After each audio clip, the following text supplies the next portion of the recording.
So I guess the case that I was making last time, at least in part, was that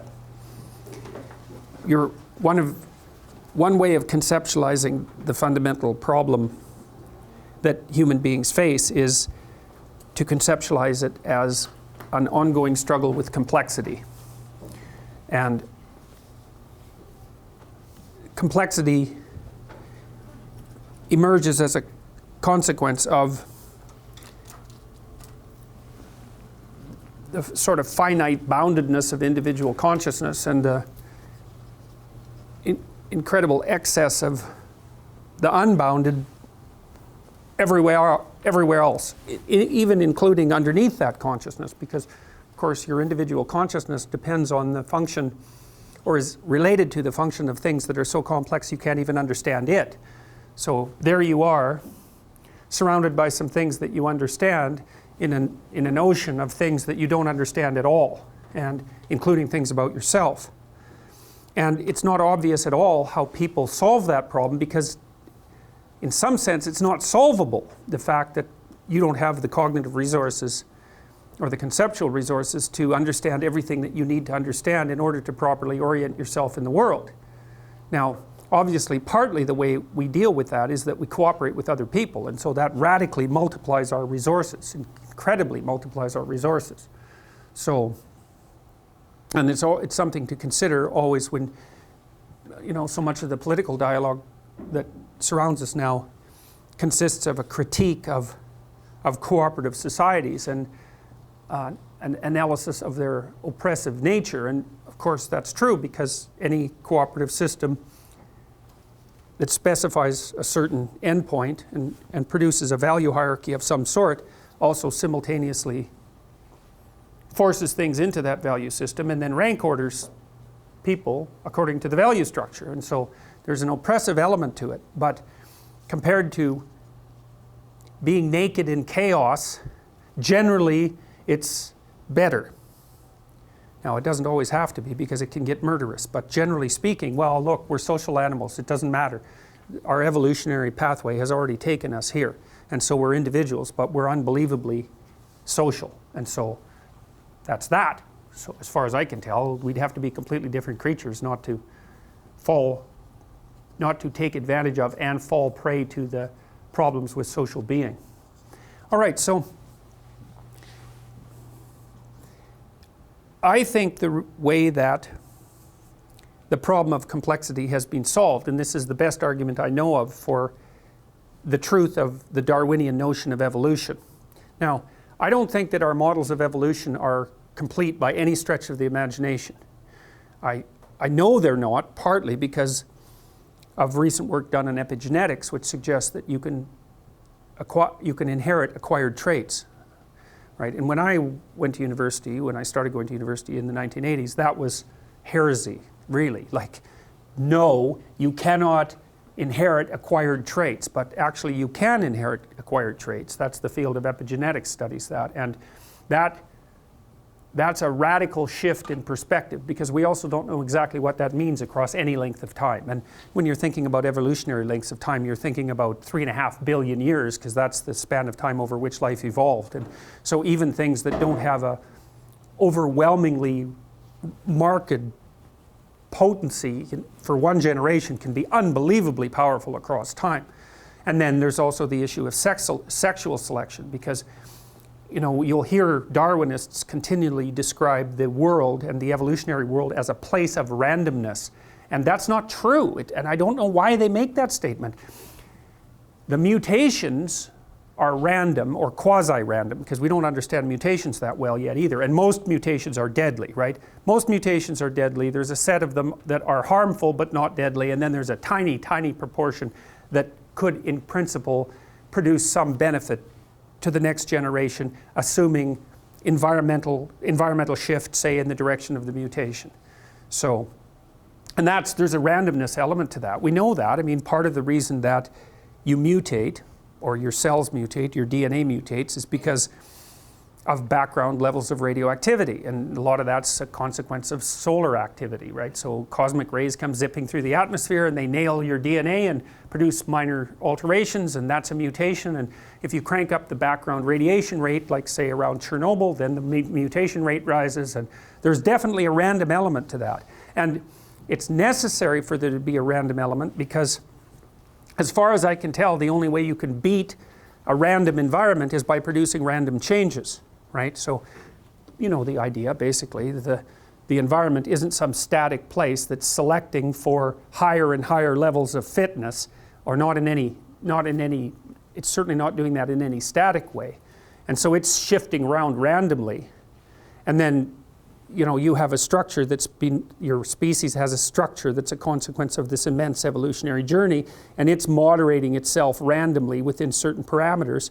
The parameters being that most mutations will kill you, like alterations in your fundamental form generally tend to kill you, so they're incremental. And so the mutations are random and they match, hopefully, they match the randomness in the environmental shift, and so you can more or less keep up that way. But then there's additional complicating factors, and they're not trivial, and one of them is whatever epigenetics does. We don't know anything about that yet, but the second one is sexual selection. And sexual selection is no joke. It could be the primary thing, it's certainly one of the primary things that's driven human evolution. And I think you can say that you think about the environment again. Well, let's think about the environment. So you have a dominance hierarchy, and that's really an old structure. The dominance hierarchy is 300 million years old because it emerged pretty much whenever there was a nervous system, emergent nervous system, and whenever animals had to occupy the same territory, they automatically organized themselves into something approximating a dominance hierarchy. So it's a very, very, very, very old structure. It's older than trees. It's older than flowers. It's old. And as far as real goes from a Darwinian sense, permanent is real. And so when you can say, well, you know, our arboreal ancestors adapted themselves to trees, and so the tree was around long enough to be a feature of the environment. But the dominance hierarchy has been around a lot longer than trees. And you can think of the dominance hierarchy both as an adaptation to the environment, because you'd kind of think about the dominance hierarchy as a cultural construct. But if a cultural construct lasts long enough, then it becomes part of the environment. And so the dominance hierarchy is part of the environment. And what seems to happen, roughly speaking, and this is an oversimplification, but we'll go with it, is that males have a dominance hierarchy, and there's a relatively small number of males that are relatively successful, and those successful males have preferential access to female reproductive capacity, either because the females actively choose the more dominant males, which is very, very common, or because the more dominant males chase all the less dominant males away, so that even if the females don't exercise choice, which they often do, then the only males left around that can serve as reasonable mating partners are the more powerful ones. And so you think you get two really radical determiners of evolution as a consequence of that. One is that I'm not talking about female dominance hierarchies at the moment, but I can talk about them, but that's why this is an oversimplification. But what happens is that the males obviously are selected for their ability to move up dominance hierarchies.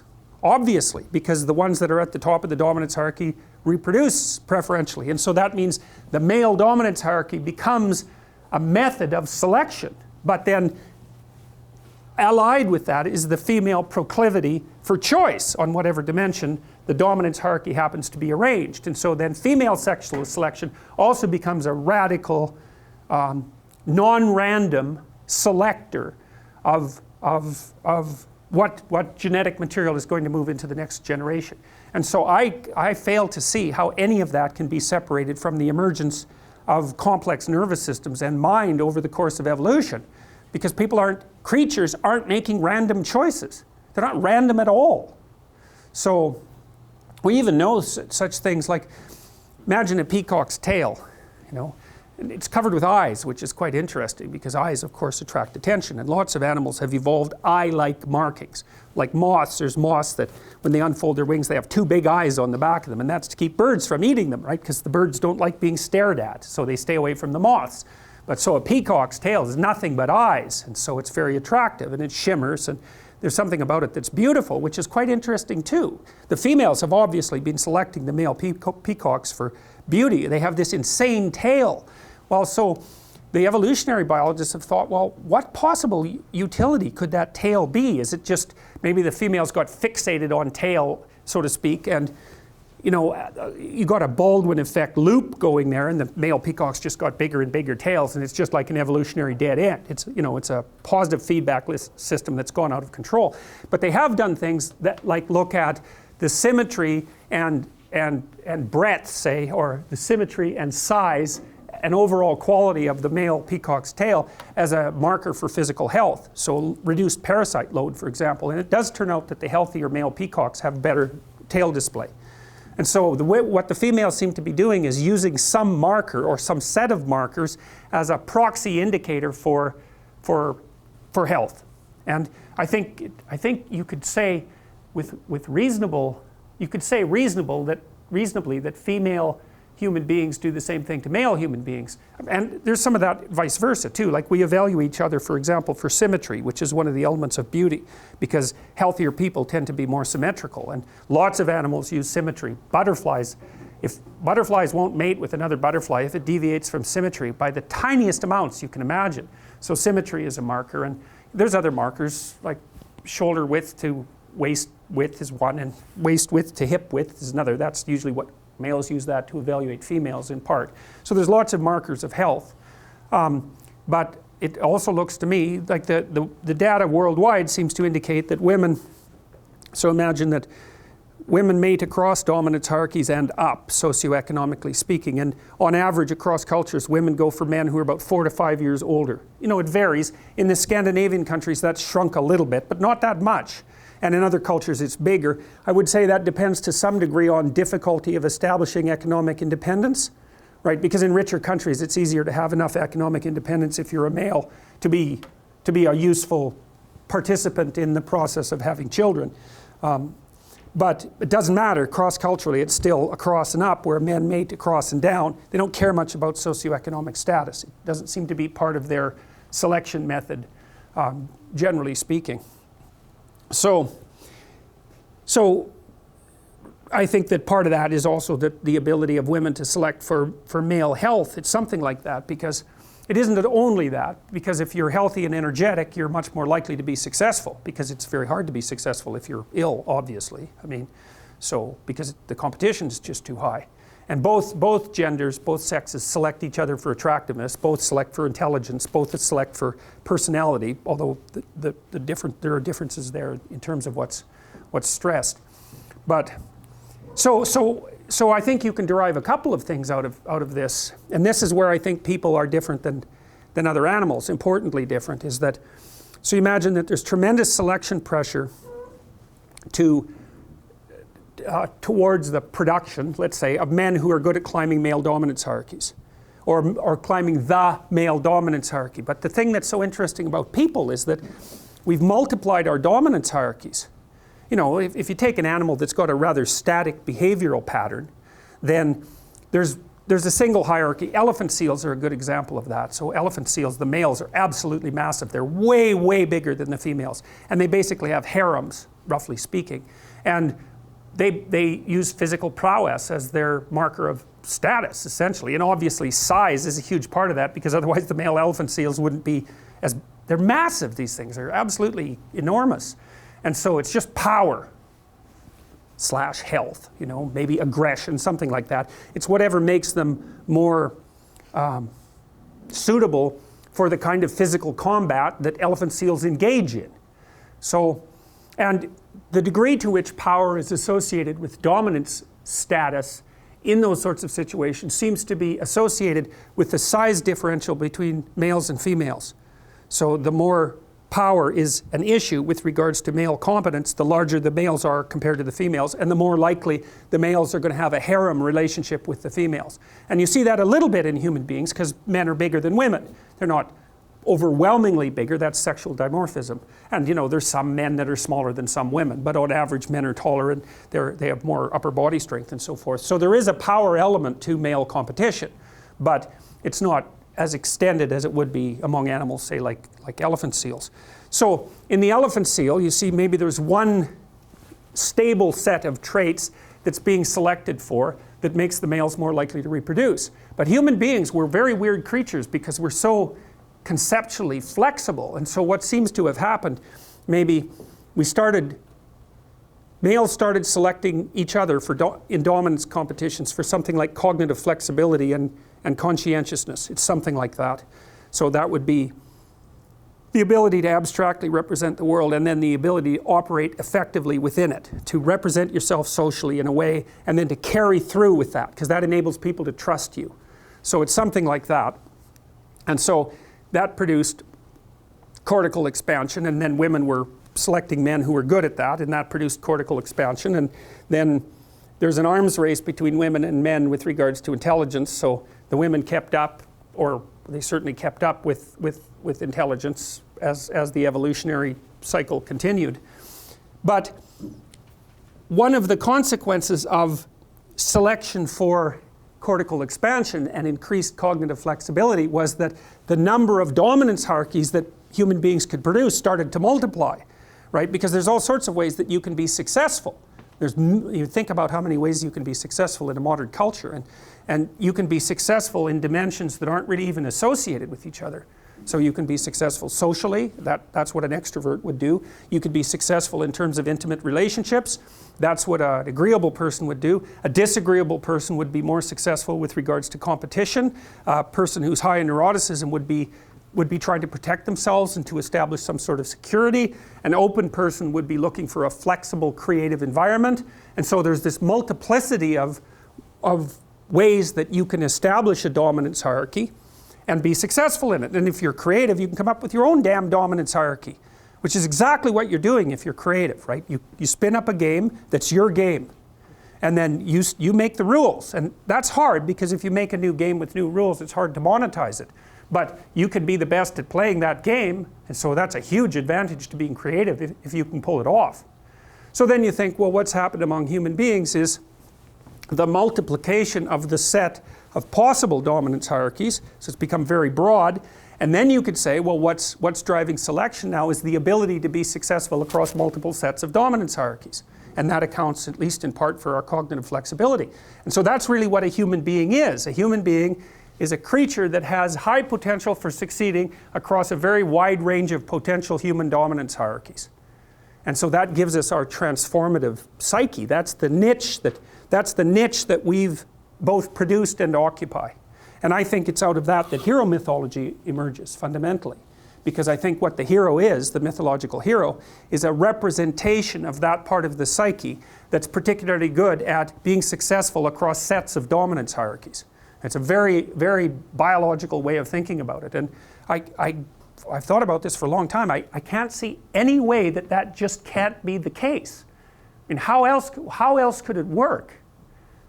If we had a fixed behavioral pattern like beavers, you're the most successful beaver if you build the best dam, it's like fine, then you know what's going to be selected for. But that isn't what people are like, and it's also why we're so multi-purpose, We have hands. What's a hand for?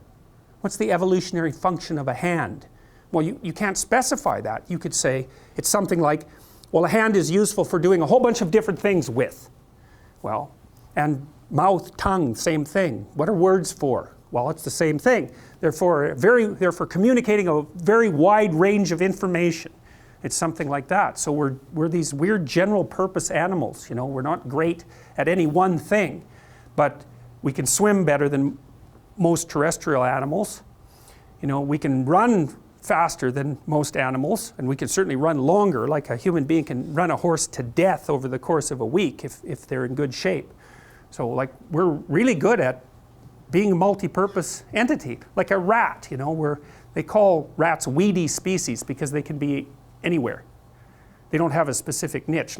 There's animals down in the Amazon that they're specialized for one tree, or one type of tree in one tiny little area. That's not what human beings like, because we're like cockroaches or rats, which is a nasty comparison, but we can go anywhere and thrive. And so being particularly good at that being particularly good at being able to go anywhere and thrive also seems to me to be a canonical element of the hero mythology.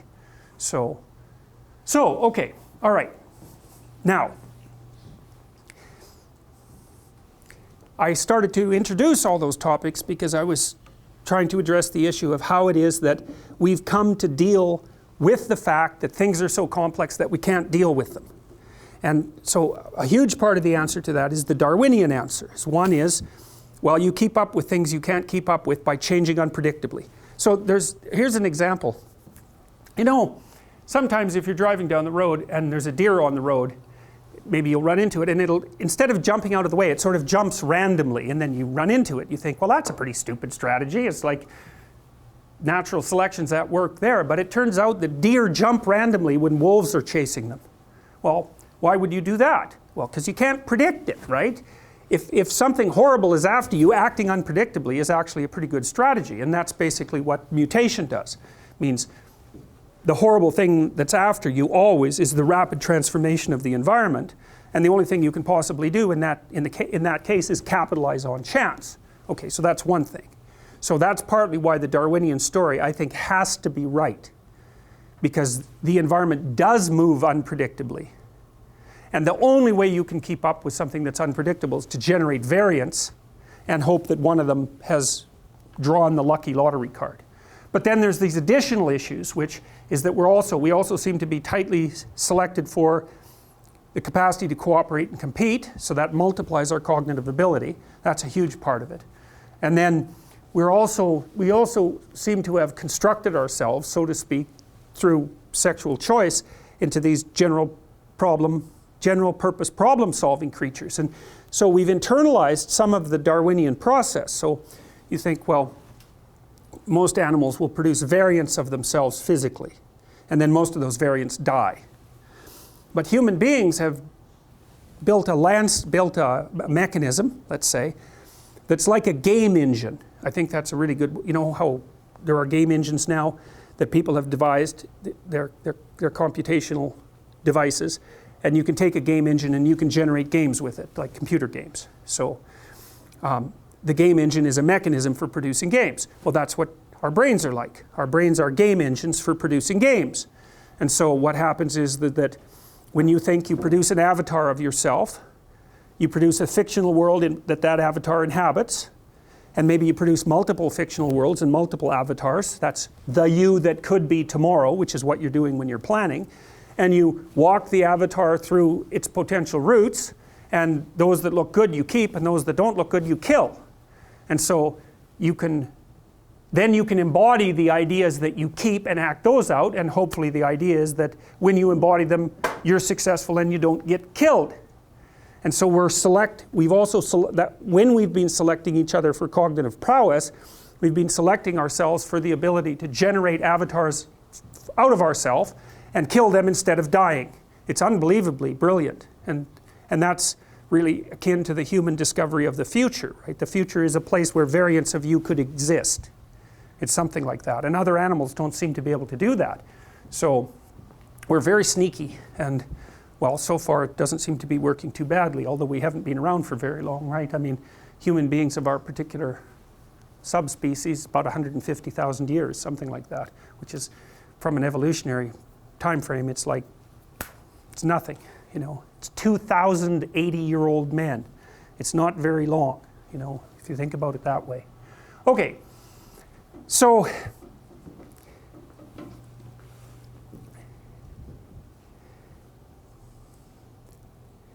now what I want to do is draw a relationship between that developmental process, that evolutionary process, and the emergence of these underlying motivational systems. It's something like this. So you imagine, go back in time to the emergence of the development of nervous systems. So there's cells that creatures use to produce motor output, and there's cells that creatures use to map the patterns around them onto themselves. And so that's the sensory layer, so to speak. Imagine sensory layer, nervous layer, motor layer. In simpler animals, you just have sensory motor cells. Then they diversify: sensory layer, nervous layer, motor layer. In fact, that's actually what you consist of when you're first developing in utero. After the blastocyte stage, when your cells differentiate, that's the differentiation. Sensory layer, nervous layer, motor layer. So then you think there's a sensory layer. Now what's that sensory layer doing? Think about the world as consisting of patterns of all sorts. Like maybe there's an animal in the ocean and it's being subjected to wave motion. And so its sensory systems map the wave motion onto the motor output. So if you look at a sponge, for example, sponges are good examples because they're sort of half unicellular animals and half multicellular animals. You can take a sponge and run it through a colander and separate it out into cells, say in salt water, and it'll assemble itself back into a sponge. So it's sort of at the, yeah, amazing, eh? It's kind of what you do in utero. The cells somehow know enough to communicate with one another to organize themselves into an organism. It's unbelievable. We have no idea how people do that because when you're in the initial form, blastocyte form, all those cells are identical genetically. And then all of a sudden they differentiate and they move to the places they're supposed to go. We have no idea how the hell can that happen? These cells are all identical except for their position. So they're obviously communicating with one another in some unbelievably complicated way and saying, well, you're this sort of cell and so you're going to differentiate that way. God only knows. But anyway, sponges can do this. Now, a sponge isn't complicated enough to have the sensory layer and the nervous layer and the motor layer. It's just sensory motor cells, if I remember correctly. But what the sponge is trying to figure out is it wants to get water through its pores inside because that's how it eats. And so there's wave motion constantly, and so what's happening is the wave motion is a pattern, and the sponge is reacting to that in a patterned way. And it's really useful to think about what you're responding to as patterns instead of objects, because we think we react to objects, but objects are actually a specific subcategory of pattern. And so, because it also helps to explain perception. It's like, what does it mean for you to see something? Well, it means a bunch of things, but one of the things it means is when I look at that thing, it manifests itself to me as a grippable object. I mean, that's built into the way I see it. So if you think about the way that you see that on the surface there, you can tell that it's separate from the surface because it has a bit of a shadow, and it's a different color. And it's obviously shaped for a hand, and so that thing tells you when you look at it that it's a grabbable object. Well, it's hand-shaped, like a stone tool would be. And so, the things around you in the world manifest themselves as patterns of utility. That's the appropriate way to think about it. You say, well, what does this thing mean? Because that's a hard question. Well, one of the things that your eyes do is like, imagine you've got this representational surface at the back of your retina. It's made out of pixels, roughly speaking, right? Those are the cells. And what it does is map that pattern onto your retinal pattern. And then the retinal pattern propagates itself as a nervous pattern along your optic nerve, and then that manifests itself as a neurological pattern. And that neurological pattern manifests itself as an action pattern. And so the meaning of the object is the action pattern that is mapped onto the percept. And so what does this mean? This is what it means. You think this is a Piagetian observation. It's like one or many. One, right? Because I'm acting like it's one. But if I do this, then it's many. Why? 1, 2, right? They're separably manipulable entities.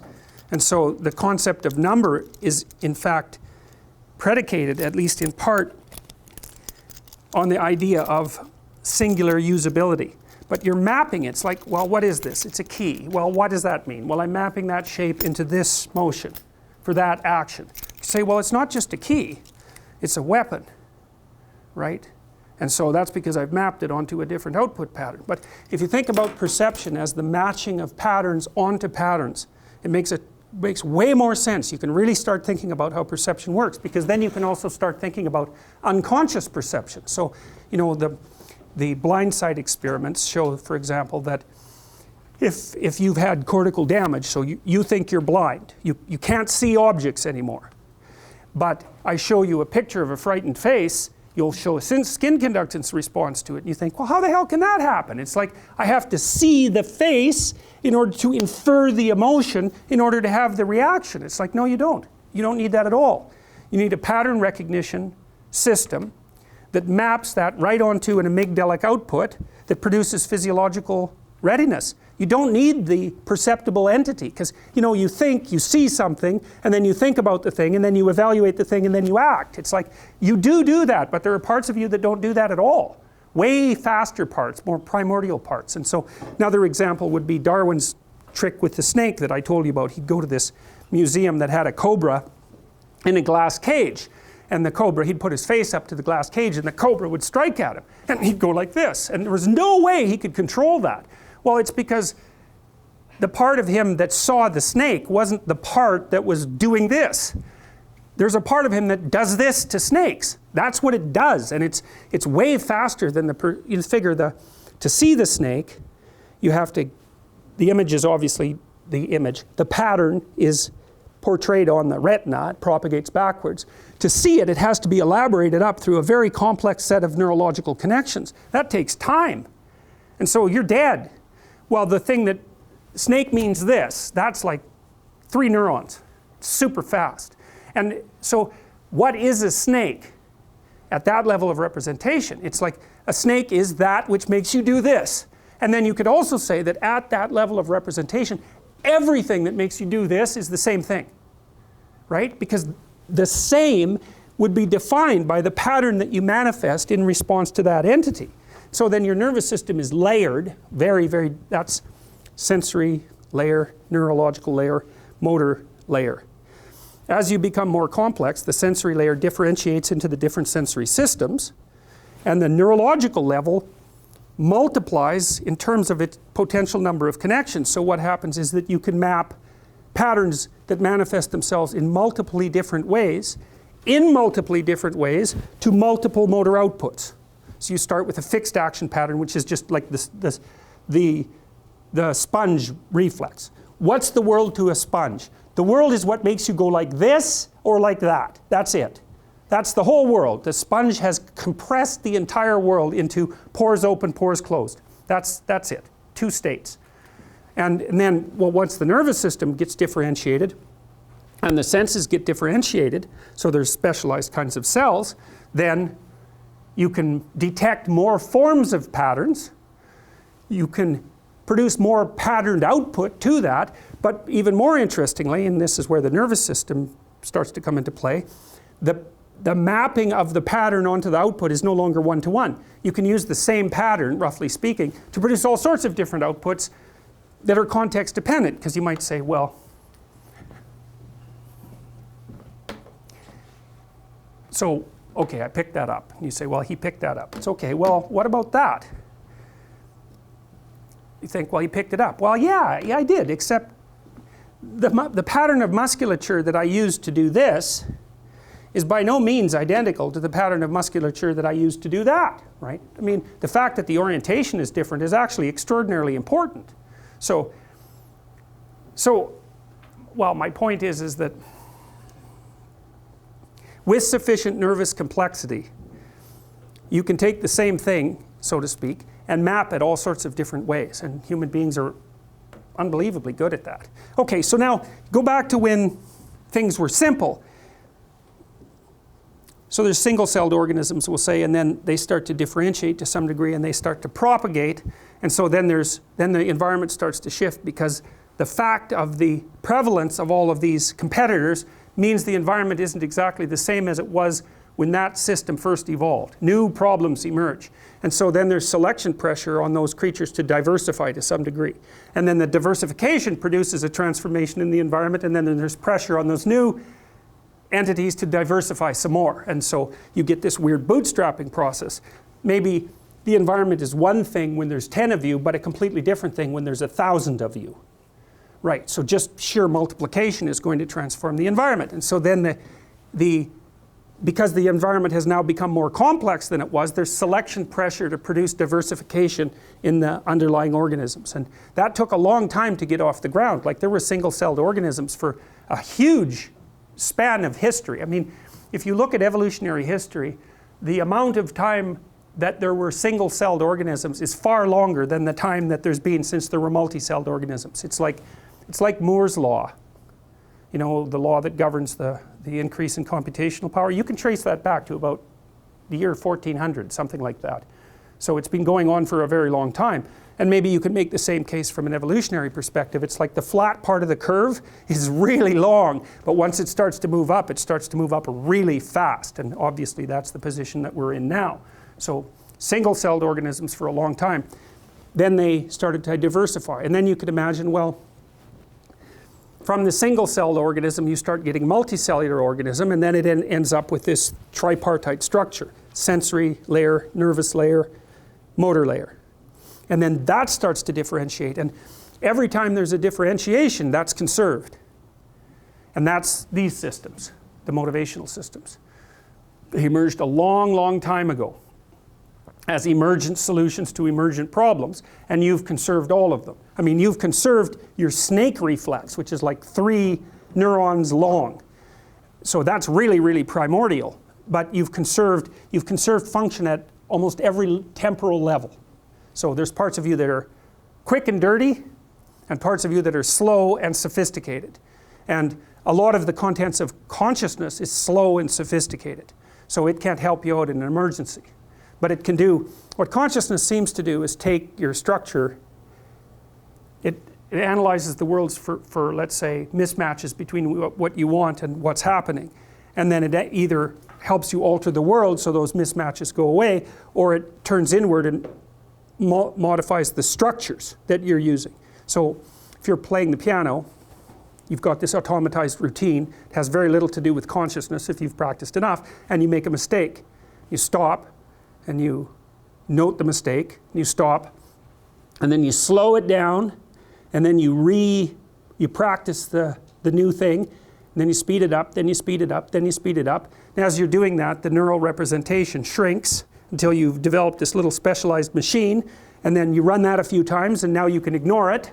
You can look at the notes and just play, and away you go. And that's kind of what consciousness is doing all the time. You're laying out an automatized routine, and then if that doesn't produce the intended outcome, you stop, you become conscious, really, because there's nothing like an error to make you conscious. Then you do a high-resolution analysis of the space in which the error emerged. You rematch your motor output, your perceptions and all of that to make that error go away, and away you go. And so your consciousness is your consciousness seems to be continually building your unconscious, your procedural unconscious. And so to some degree the purpose of consciousness is to make you functional unconsciously, right? Because that's way better. You don't want to be conscious of most things because it's just, what are you going to do? Be conscious of your digestive processes? It's like, no. If you're good at something, you hardly have to be conscious of it at all. So consciousness is something like an error detection and rectification system, something like that. And so you can say, well, you could practice being conscious, because what that means in some sense is you're always attending to your errors. And that seems to be a really intelligent thing to do if you don't take it too far and collapse yourself. Because if you're always attending to your errors, you're always improving your automated adaptability. Something like that, right? Pay attention. See if things are working out the way that you want them to. And if they're not, modify your approach, your perceptions. Okay, so you've conserved these systems. And the systems emerge to solve the problems of emergent complexity. And you end up at birth with all of these conserved systems. And so those would be proclivities that would enable you to manifest the necessary realm of behaviors in the social, natural, human environment. Something like that. So you're basically prepared for that. And we went through what those were last time. And you can break them down into self-maintenance motivations and self-propagation motivations, something like that. So, okay, now the question is, how do those manifest themselves? And that's where we can make a shift, say, from evolutionary ideas and biological ideas to narrative ideas. So, I've made the case for you that you exist within this thing. I've never figured out exactly what to call it, because you can call it a game, or you can call it a frame of reference, which is a pretty good one, or you can call it a story. Or you can call it a unit of perception, but that's not exactly right because it's more than perception. It's really what it is a micro-personality.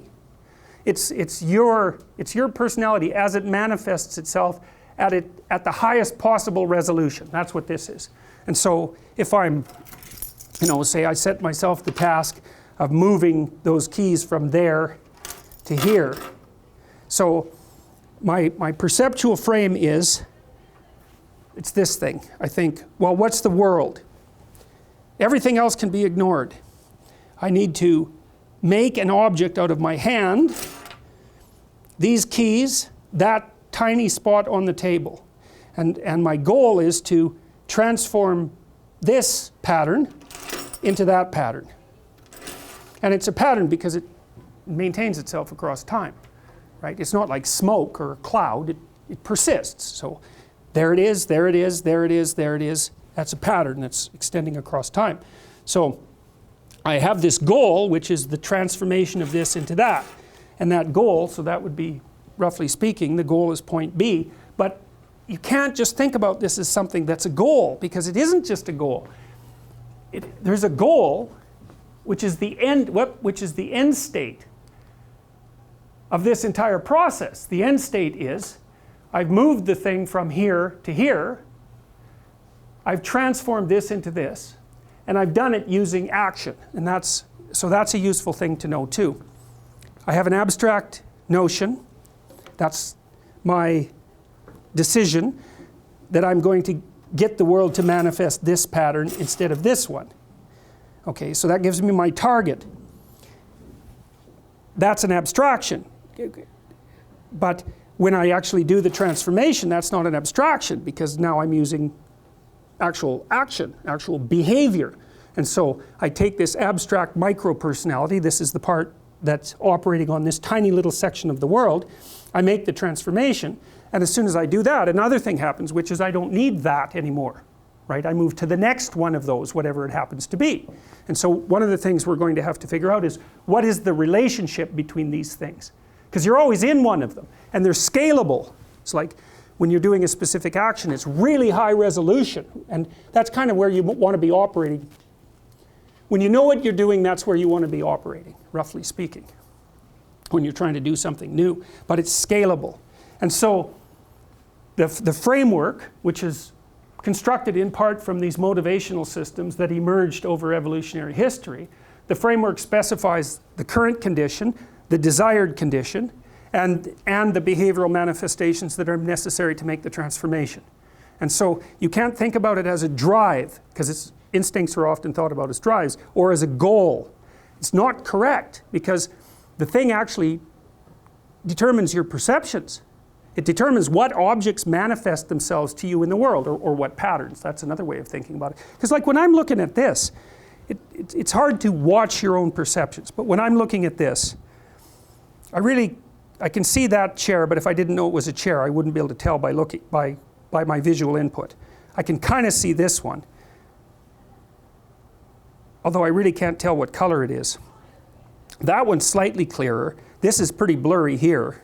Like I can't see my fingers if I'm looking at the keys. I can't see my fingers unless they move. And I'm very, very focused on that. So what happens is that all the rest of the world turns into a low resolution representation that vanishes on its periphery. The resolution increases as I move towards the central part of my visual field, and here it's sharp enough so that I can actually see the letters on that key. So my desire, which I'm indicating by the point of my eyes, is specifying the objects that I see and specifying their level of resolution. So you can't just call that a drive or a goal. That's not right. It's the mechanism that makes the world manifest itself to you. So that's a unbelievably crazy thing, is that the world manifests itself to you in keeping with your goals. Now that doesn't mean that you can make the world do any old thing, because it pushes back, right? It objects to you. So, but still, it's a very strange thing. That. Okay, so fine. So it specifies your perceptions, your target, the current reality, and the likely procedure that you're going to use to make all of that interrelated. But it does more than that. So we're going to look at it from a couple of different perspectives. So the classic and archaic way of thinking about perception is the world's full of objects, you see the objects, you think about them, you evaluate them, then you act on them. It's like, no, that isn't how it works. First of all, the world is not made out of objects. The world is made out of, I think the world is made out of tools and obstacles. And it's because you can't not perceive the world in relationship to you. And what you perceive actually are the meaning of objects. You perceive the patterns.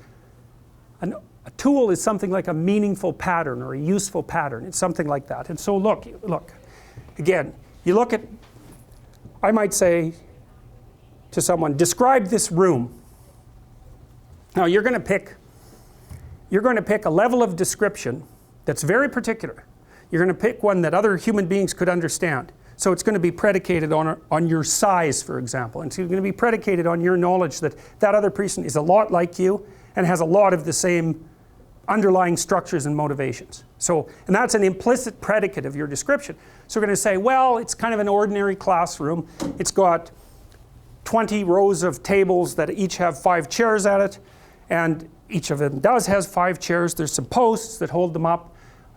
There's a couple of speakers. There's a podium. There's a screen. There's some additional chairs. There's a scattering of people. There's some electronic equipment. And so you know, of course, that there's an infinite number of things I could be describing in this room, right? Like I could be describing, there's a lot of color variation in that tile. So if I look at it, I can see that it's unlike the other tiles because the light is reflecting off it. So it's got a shiny white element. There's about, God only knows, 1 million different scratches in it, each of which are unique. I can't even really tell what color it is. It kind of looks like an off grayish green. But if I was painting it, to get a reasonable representation, I'd have to have at least 6 or 7 shades of green, ranging from quite dark to almost white. And that's only if I look at it from here. If I look at it from here, well then you get the point, right? I mean, there is an infinite number of details in this room. There's an infinite number of facts in this room. That's also why I don't believe that you can derive an ought from an is. It's like, you know, that's the old Humean issue, right? You cannot derive ethical guidelines from factual knowledge. And I think the reason for that is, which facts are you going to pick? How are you going to select them? There's an infinite number of them, even in a constrained situation. So merely by attending to some and not attending to others, you're already using an ethic, because you can't attend to one thing and not another without being ensconced in one of these value structures, because the value structure is what determines the direction of your attention. And so you can't make the argument that you're using the infinite number of facts that are available at your disposal to govern how you're looking at the facts. You're not. That isn't what you're doing. It's not possible to do that. So what do? Well, you describe the things in the room that would be relevant to other people. Otherwise you're going to bore them to death, or they're going to think you're insane. You know, so, or an artist maybe, because an artist might do the kind of concentration on a detail that I just described, but he's obviously, or she's obviously trying to paint the thing or represent it somehow. So it's still tool-like. Well, why do you want to know that there are tables? Well, because you sit at them. Why do you want to know if there are chairs? Because you sit in them. You know, what about the screen or the camera equipment? Well, they're all usable tools. And so that's what you describe. You describe the world at the level of usable tool. Or you might also say, you know, look out for that girl who's in the third row. She's trouble. And so you might call out someone if you're describing the room, because there's somewhere in that room that if you go, you're going to get into trouble. And so those are sort of the things that seem to me to be relevant. There are tools that move you along your way, facilitators, that's another way of thinking about them, and there are obstacles that get in your way. And there's a tiny set of those. Otherwise you get overwhelmed. You're not going to go anywhere where it's all obstacles, right? You don't even want, you don't want to be in that place. You want to be in a place where it's mostly this. And then there's the biggest category though. This is what's cool. This is so important, is the biggest perceptual category is that which is not relevant at this time. Because it contains everything. You know, like when you're writing on this pad, you assume the entire world around you is constant, and therefore you can ignore it. It's everything out there, all the transformations that are taking place, you turn to zero. And you just focus on maybe the space that's occupied by a single letter. Your whole world shrinks down to just that single letter, and everything else is ignored. Well, what happens if something goes wrong? This is the thing, this is why this is so important. What happens if something goes wrong? An indeterminate set of those irrelevant entities has now become relevant. That's the problem, is the invisibility disappears. And so, for example, you're all treating each other in this room right now as ignorable entities, roughly speaking. You could all be blobs from a perceptual perspective. And if you look at how you see the room, except for the person that you're focusing on, everyone else is a blob. And some of them are virtually invisible blobs. And that's fine, because you're adequately represented as a blob unless you do something that disturbs the ongoing flow of goal-directed action. Just like the gorilla thing, right? So the damn gorilla was invisible because it didn't get in the way, even though you'd think, of course, you'd see a gorilla. It's like everything that doesn't get in the way is invisible, except for that small fraction of things that you can use for your purpose. And that's how you perceive. So it's so mind-boggling, that, because it puts perception into the realm of ethics. It isn't what you'd expect. You see what you're aiming at. And you know that. You know that. You're standing on a street corner and you look up. And soon there's 10 advanced chimpanzees like you right beside you looking up to see what the hell it is that you're aiming at. Because they assume, just by watching you, that if you're focusing your perception on something and you're fixated on it, that it's relevant and important. It's tool-like or maybe obstacle-like. It's relevant for some reason. And so we live in a landscape of relevance. And that's to me, that's an absolutely mind-boggling idea, because that is way different than living in a landscape of facts. It is not the same thing, even a little bit. And there are philosophers who've pursued that idea quite, well, I would say to quite an incredible degree. Heidegger is probably the one who's done that more than anyone else. But the 19th century pragmatists were very interested in that as well. But because the classic scientific idea is something like, you perceive a universe of facts and derive conclusions and act. It's like, no, you don't. You perceive a landscape of pre-categorized relevance that's dependent on your ethic. Jesus, it's so peculiar, that. And so that brings up real questions like, what ethic best structures your perceptions? Well, that is the interesting idea as far as I'm concerned. Okay, so then we can make this a little bit more interesting, I think is the right way of thinking about it. Okay, well, so you've got tools and obstacles, but they're not dead. That's the other thing. Because we're in an ethical landscape, because we're in a motivated landscape, whether something is a tool or an obstacle actually matters to you. And we can actually define matter. Matter is a weird word, because there's matter, and then there's the things that matter. And you could say the world is made out of matter, or you could say that the world is made out of things that matter. And I would say you act like the world is made out of things that matter. You might say, I don't believe that, I believe it's made out of matter. But no, you don't, because that's not how you act. It might be what you say you do, but it is not what you do. So why do things matter? Well, first of all, irrelevant things don't matter. And thank God for that, right? Because if everything mattered, it's, well, you're either in the midst of an LSD trip, or you're schizophrenic, or you're in real serious trouble. So you want most things to be irrelevant. Now that's kind of dull, and it takes the glory and the glamour out of the world, but from a cognitive perspective, it's definitely an advantage. So irrelevancy, man, that's critical. And a huge amount of what you have done is learned irrelevance. It's the basis of your cognitive knowledge, is learned irrelevance. What to ignore. Okay, fine, so that zeroes things out. You turn most of the world into zero.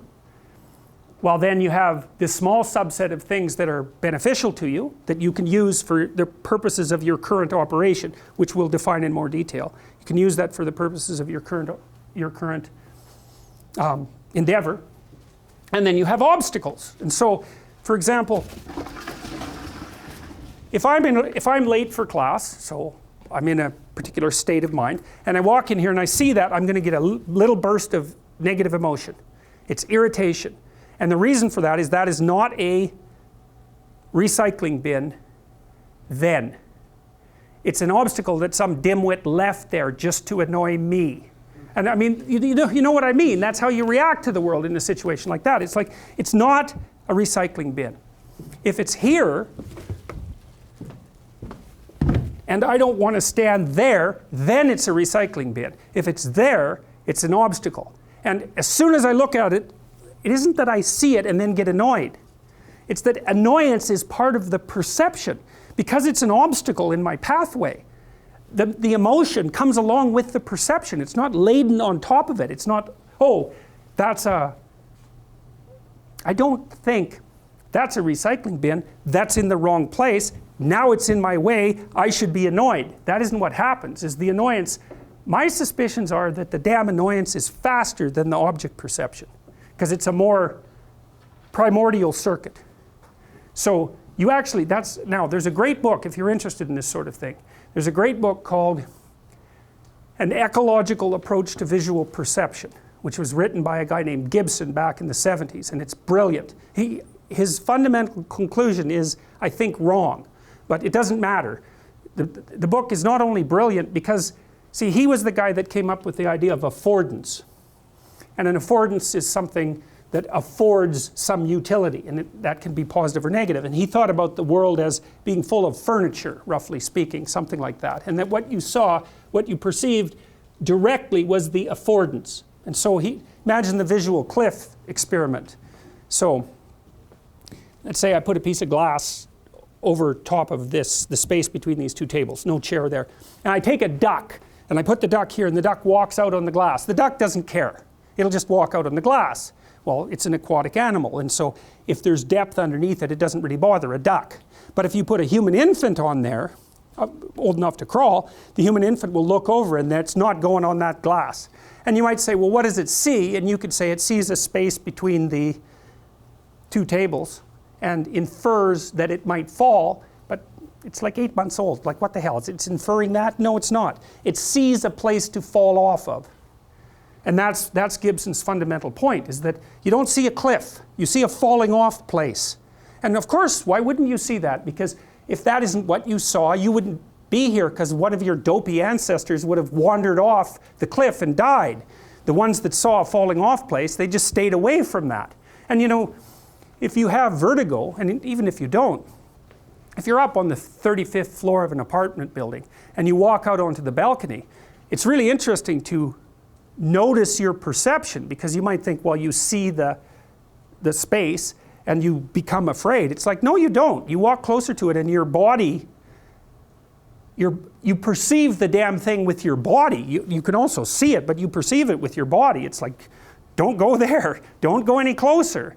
And there's an automatic mapping of that place onto do this. Go away from there. And that's underneath and faster than the actual, quote, conscious object perception. So anyways, the other thing about Gibson's book that I love is he is so clear, that guy. He's such a good writer, because he takes you through a very complex argument, but it's just a pristine example of reasoning. The whole book is reasoning. It's brilliant, brilliant. So anyway, so if you want some background on that idea, the idea of perception of utility, let's say, that's a great place to look. But it's also worth thinking about it from a biological perspective, because of course you're going to see the world as what matters, because you're the sort of creature that cares about what matters, mostly because you don't want to die.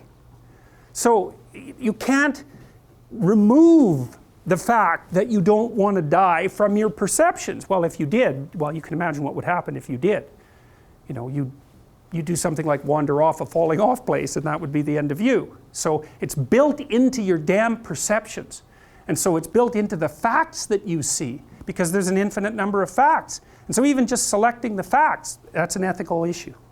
So this actually matters practically too, because one of the things that I've come to understand about political arguments is, well, people say, well, the person on the other side of the ideological continuum has different opinions than I do. It's like, no, they don't. Or maybe they do. But they don't see the same facts. Because the filter they use to select from among the infinite number of available facts preferentially presents them with the facts that are relevant to them. And that's already built into their ethic. And so one of the horrible things about political discussions is that you're actually having a discussion about what the facts are. And you say, well, the facts are the same for everyone. It's like, yeah. It's like saying, I have an infinite library of books, and you can come into it. It's like, well, you're going to pick out the same book? It seems highly improbable. And that's the problem with facts. It's like, there's a lot of them. You know, you try to do something like untangle the Israel-Palestine conflict. I mean, one of the things you just to start with is like, okay, how far back are you going to go? Well, I would say it depends on what argument you want to make. You know, if you want to make argument A, you go back 100 years. If you want to make argument B, you go back 3,000 years. And then you could have an argument about which time scale you should use, but it's not like it's obvious. You know, is it 10 years? Is it 1 year? Is it 6 months? Like, it's not 3,000 years. Is it 2,999 years? Like, where are the borders of relevancy when you're laying out the landscape of the argument? God only knows. It's intractable. And you know, partly the way your temperament solves that problem, because it does is say, well, a creature like you with your temperament preferentially attends to this set of facts. And that'll work, because attending to that sort of facts is likely to produce a reasonable outcome for you in most circumstances. And it's a way that you simplify the world and make a tremendous amount of it irrelevant. A priori filters. Okay, good. Now, the next cool thing. What happens when you see a tool? You're happy. What happens when you see an obstacle? You're unhappy. And now you understand emotions. And that's so, that doesn't take much. That's, once you've got this initial framework, it's like, okay, well, what's an emotion for? Positive. Move forward. Negative. Get away. Indeterminate. Stop. That's anxiety. Stop. You're not where you think you are. Your map isn't producing the desired outcome. It's wrong. What should you do? You don't know. Stop. Because if you don't know where to go, there's no point going anywhere. And then what? Prepare. That's anxiety. Stop. Prepare. Well, people hate that because, well, for obvious reasons. Prepare. For what? Everything. Yeah. Very, very demanding psychophysiologically. And that's also something that's really worth knowing. It's like anxiety isn't just a psychological state that's unpleasant. It's like you're revved up and you're burning resources like mad. And you're in a biochemical state such that's optimized for quick action, but that's toxic if you inhabit it for any length of time. So not knowing what to do, that is not good. And it isn't just that it makes you feel bad. It hurts you, it damages you, it can kill you. It'll make you age, it'll make you fat, it'll give you diabetes, it'll suppress your immune system so you're more likely to develop cancer. It'll damage your brain, your hippocampus. It'll increase the probability that you have Alzheimer's. It's like, it's no joke that. It's you're running your machinery faster than you can replenish it. So it's not a state that you can be in. It's not a state you can tolerate because it's anxiety. It's anxious. But it's also not a state you can live in. And so I don't know where I am means everything's relevant and I have to ramp up my capacity for action to deal with that. Bad. People do not like that. We do not like not to be where we think we are. We really, really, really don't like that. And we structure almost all of our environments constantly so that never happens. You know, we're all dressed the same with tiny, tiny variations, you know. We all follow the same traffic laws. Everybody's behaving according to the proper code in this room, and everyone in this building is doing the same thing. It's like we're doing everything we can to make sure that everyone knows exactly where they are and what they're doing all the time. And that's because when we're in that state, we can advance cautiously using positive things and maintain a modicum of positive emotion. And that's what we're basically trying to do. Okay, so you want to set up your world so that you're surrounded by things that move you along your way, that obstacles are minimized, and that almost everything can be ignored. Okay, so emotion. Positive emotion, that's dopaminergic. That's incentive reward. You experience it in relationship to a goal. Because, you know, most of the time when you talk to behavioral psychologists, they'll tell you reward is a satiation consequence. You're hungry, you get a piece of food, that's rewarding. It's like, that's consummatory reward. And that shuts down the motivational system. It's satiating, it makes you satisfied. That's not the same as incentive reward. Incentive reward says, come this way, good things are over here, good things are over here. And that's dopaminergic. And that's the kind of reward people really like. We live for that. So when you talk about positive meaning in your life, this is an oversimplification, but a tremendous amount of that is incentive reward. You're in a goal-directed structure, it's a value structure, let's say it's fairly well developed because you're sophisticated. Everything you do is linked to something else. You move ahead, it works, yes. You move ahead, it works, yes. And it's that constant moving ahead and the validation of the frame that makes your life meaningful. And so that also means no value system, no positive emotion, which is another thing that's so much worth knowing. You know, the postmodernists complain about value systems constantly, and they say, well, the problem with a value system is that it includes some people, winners, and excludes other people, losers. It's like, yes, that's true. What's the answer? Flatten the value system. It's like, so there's no losers. Fine, no winners either. And if the value system is flat, there's no point B, what the hell are you going to do? Where's your positive emotion? You got nothing to, you're going to wander around being happy that the value system is flat. It's like, no, you're not. Because when you flatten out value systems, you don't get rid of suffering, because you can't. All you get rid of is the possibility of positive emotion. And that is not a good solution. So then you leave people with nothing but negative emotion. It's so naive. Okay, so good. So now we know. You're going from point A to point B. You're doing that with an action. If things are working out, if you see facilitators along the way that you can utilize, you get a kick of positive emotion. You know, and you can even see that calibrated. Like, let's say you do better than expected on a test. You go, yes! It's like, that's better than doing as well as you expected. Because what the message is that not only am I moving towards my desired goal, but I'm moving along faster and with less effort than I thought. It's like, bang! Positive reinforcement. Right? And you think, yes! Well, that's it. That's meaning. That's a big chunk of meaning. And so, a really meaningful event is one that gets you to the next step and simultaneously increases the probability that you're going to get to all the steps after that. That's like a maximally meaningful event. So, you know, you get, you're opening an envelope about whether or not you got into medical school. It's like you're going like this, right? Why? Why are you shaking? It's an envelope. No, it's not. It's a portal, right? It's a portal. And what's in that envelope either puts you that way into one world or that way into another. And you think, you're looking at it, you think, well, that's an envelope. It's like your body isn't thinking that, not for a bloody second. It knows perfectly well that that's a portal. And you open it up, it's like collapse. The whole, what would you call it? That whole avatar-related future just goes ashes. Or, bang, it springs into reality. And you perceive that, and that you perceive all of that almost instantaneously, and that produces that radical transformation in emotion. You're not reacting to the envelope. Or maybe the envelope isn't what you think it is. Or maybe the envelope isn't what you see. And that's more accurate. That's way more accurate. The envelope is way more than what you see.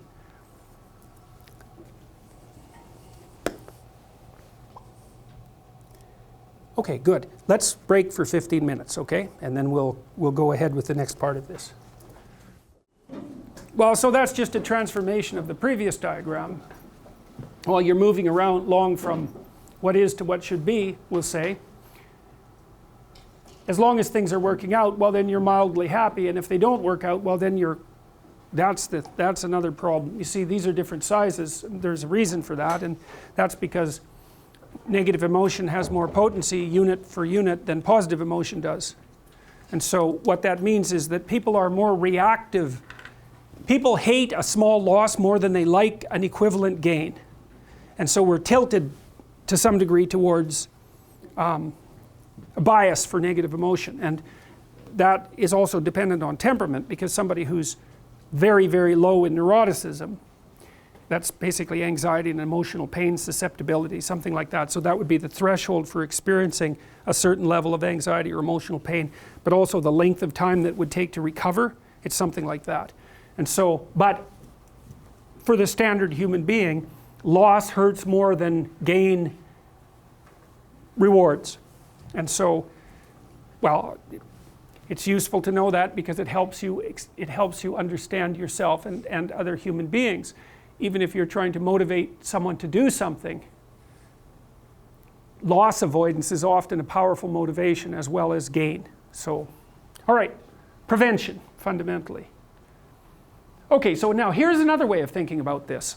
And this is a more abstract way of thinking about it. So we talked about the idea that the world might be divided into tools and obstacles and irrelevant things, most of which, and irrelevant things, that's a huge category, and it's the one you don't want to have disrupted.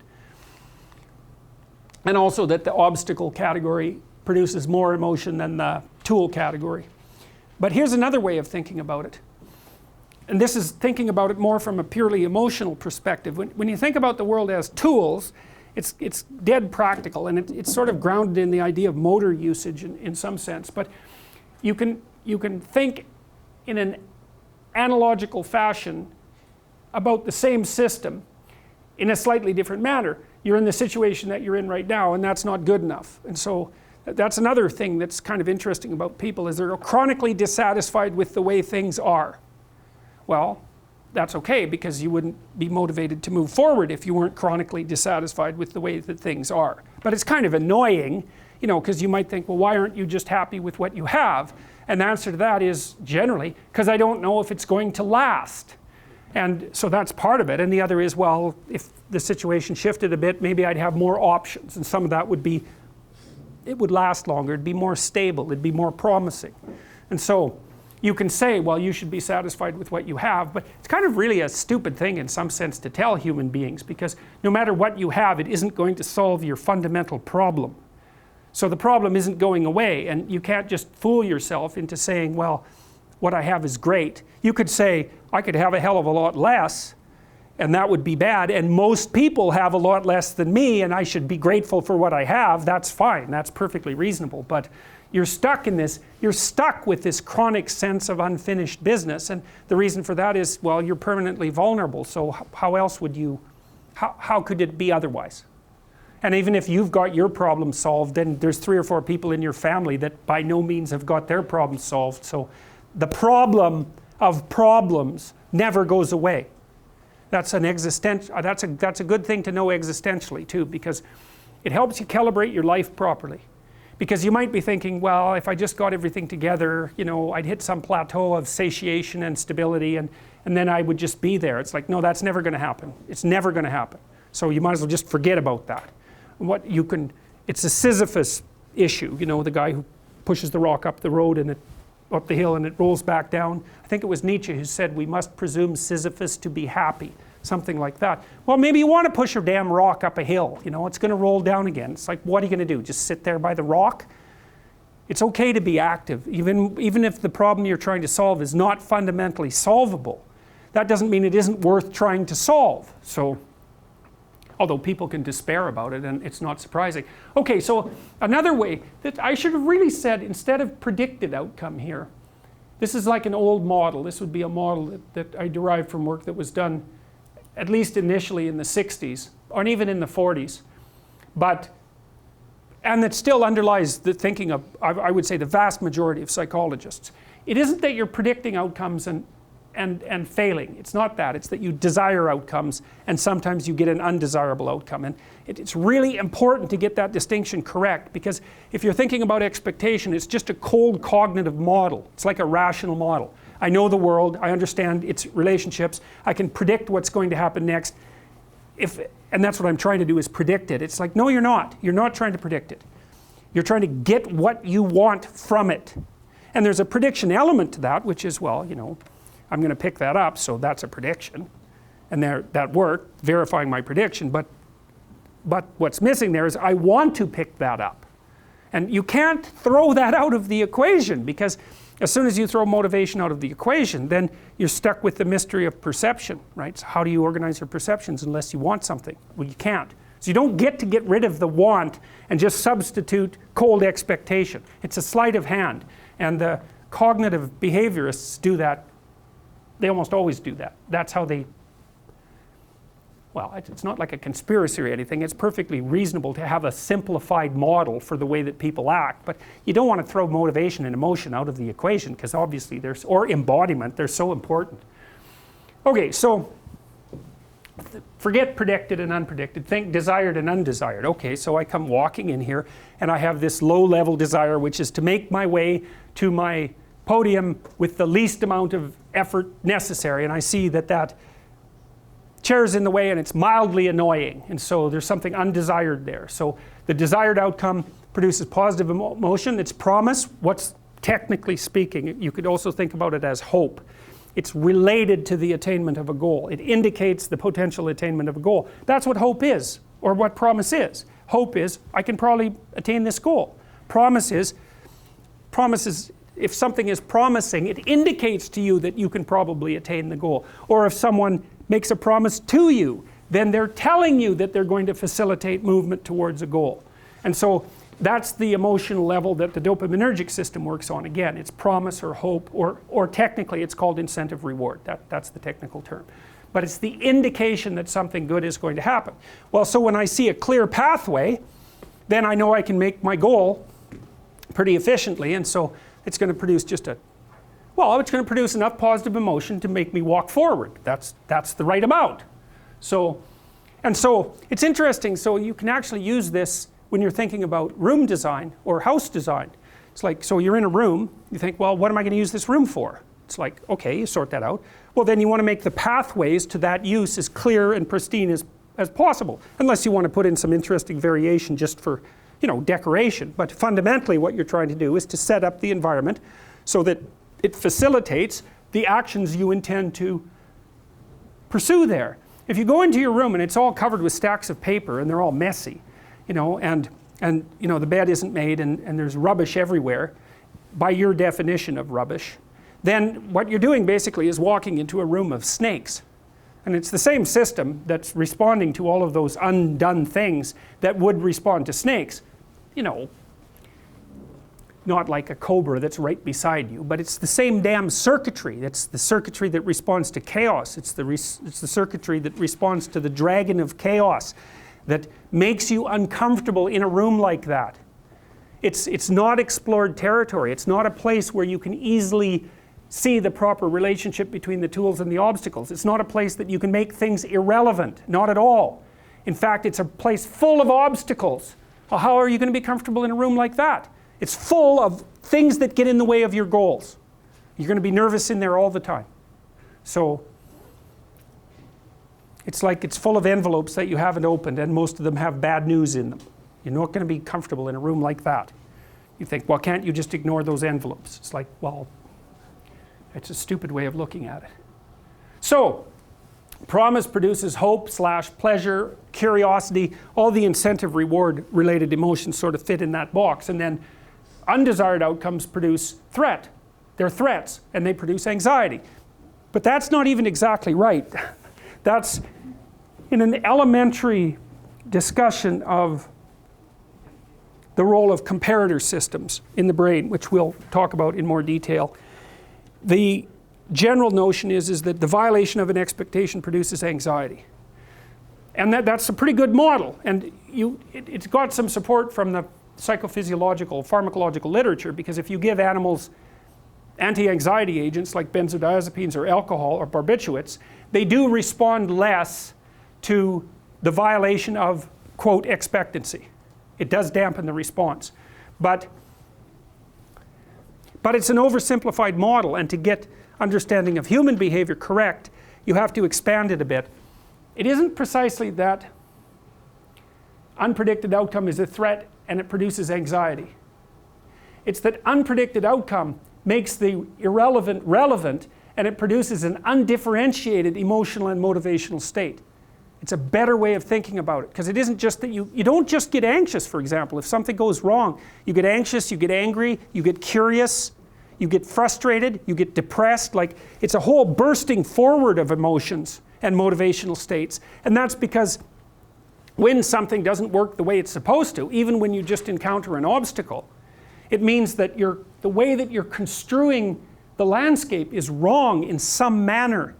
And you don't exactly know what you're going to have to do in order to fix that unless it's a very trivial violation. And you know, it's one that you know immediately how to redress. Like if I'm, again, so I come around the corner and I look at that chair and I'm annoyed because it's in the way. You might think, well, how annoyed should I get? And the answer should be something like, your annoyance should be in proportion to the amount of time and energy it will take to move that chair. Right? Because that's kind of like a proper perception. So it's like, I should be that annoyed. I should be annoyed enough so that I've indexed doing that. Because that does actually take some time and energy, and that actually has a cost, and the fact that I have to pay that cost should be signified by something, because otherwise I wouldn't be sensitive to costs. And so the annoyance, if it's in proportion to the effort, is exactly indexed properly. Now, often, unfortunately, you don't know how to index. So you have an old car, you're driving to work, someone bumps you from behind, and then your car doesn't work. It's like, well, how annoyed should you get? You don't know.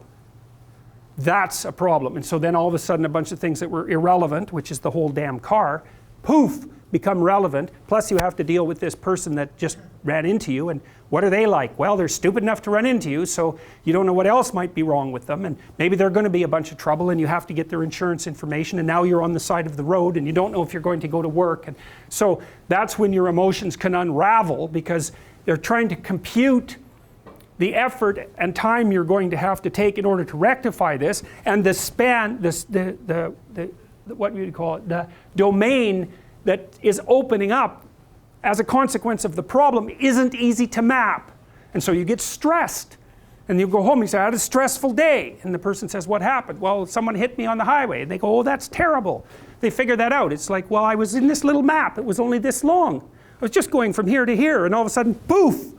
I didn't know where I was or how many places I was going to have to wander around in before I could get that map working again. But the car is an invisible predicate of multiple potential future maps as well, right? It's an axiom. You make the map presuming that you have the car, and the car isn't a metal thing with wheels. The car is a conveyance for moving you from point A to point B. And the fact that you have all these maps of moving from point A to B that are predicated on that conveyance means that when it turns into a car instead of a conveyance, poof, all those maps become extremely complicated as well. And so your body goes, well, my landscape is way more complex than I thought. Up goes the heart rate, up goes the cortisol, all of that, right? And you're more paralyzed. And you can, like if you're a neurotic person, let's say, something like that can just paralyze you. You're done. You have to phone someone for emergency help, which means you're in a map that you cannot put your map back together. You have to call on outside help in order to do it. So, and you might not even know how to do that. Okay, so that's another way. Now, here's another way of thinking about it. You want to stay inside this little map because it's working. You want to get from point A to point B, and this is good. This indicates that you are moving forward. That's the first thing it indicates. And the second thing it indicates, which is even more important, and you'll never hear this from behavioral psychologists, is that your map is correct. So every time you move a little bit forward and something that you want happens, it says, oh, the game I'm playing is the right game. And so not only does the reward indicate progress, it indicates that the frame within which progress is being calculated is the right frame. And that's good because it's the frame that makes things irrelevant. And you want them to stay irrelevant. So if you don't move forward and you start to question the frame, that's way worse than merely not moving forward. You get a bad exam grade. What do you think? What the hell am I doing in university anyways? It's like, probably that's not the first place you should go with that piece of information. And you think, well, why? Why is that worse? Well, as far as I can tell, your map of you as a university student is a comprehensive representation. It tells you what you should do every day. It kind of tells you where you're going in the future. And if something emerges as an anomaly, you get a worse grade than you expected, and you blow that whole map, it's like, okay, what have you been doing for the last 4 years? What kind of high school student were you? How clueless are you about how you're arranging your future? What's your identity going to be if you're not going to be a student? Where are you going to end up in 5 years? It's like, so it's like that little grade, that bad grade is like a portal through which snakes can crawl. And that's exactly how you respond to it, especially if you open the door too much. Well, maybe this means that I shouldn't be in university. Well, one of the rules is you want to constrain the anomalous event to the minimal necessary domain. It's really, really important. You want to do that when you're arguing with your partner, which you'll do all the time. We have an argument. Well, I should never have married you. It's like, no, that's not the first response. That's a bad response. Or here's a really good one. You've always done that sort of thing, and you always will. It's like, oh, good, great. It's like the only answer to that is to hit someone, because like you're done, right? You're like that. You've always been like that. There isn't a chance that you can be repaired, and none of it is acceptable. It's like the person's going to fight with you right away, because what else are they going to do? So what you want to do is you want to minimize. It isn't rationalization. You want to say, okay, this person did something that disrupted our joint map. Okay. What's the smallest possible thing they could do to put it back together? And you have to know. Well, we need to make a plan so you don't do it again. Or we need to have a discussion so that you know that it wasn't a good thing to do. But I'm not going to go after your whole character. I'm going to say, when I come home and you're watching TV, just come to the door and say hello.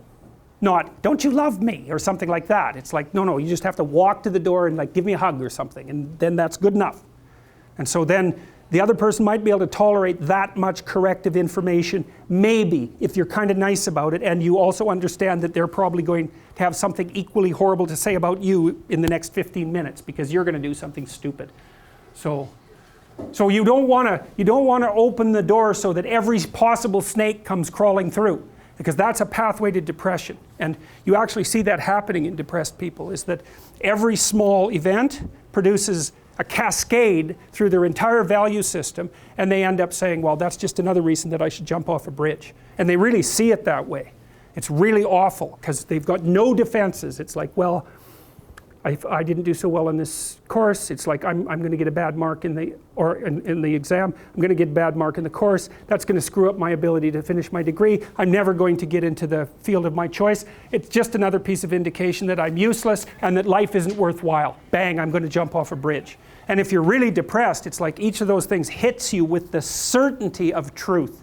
It's really not good.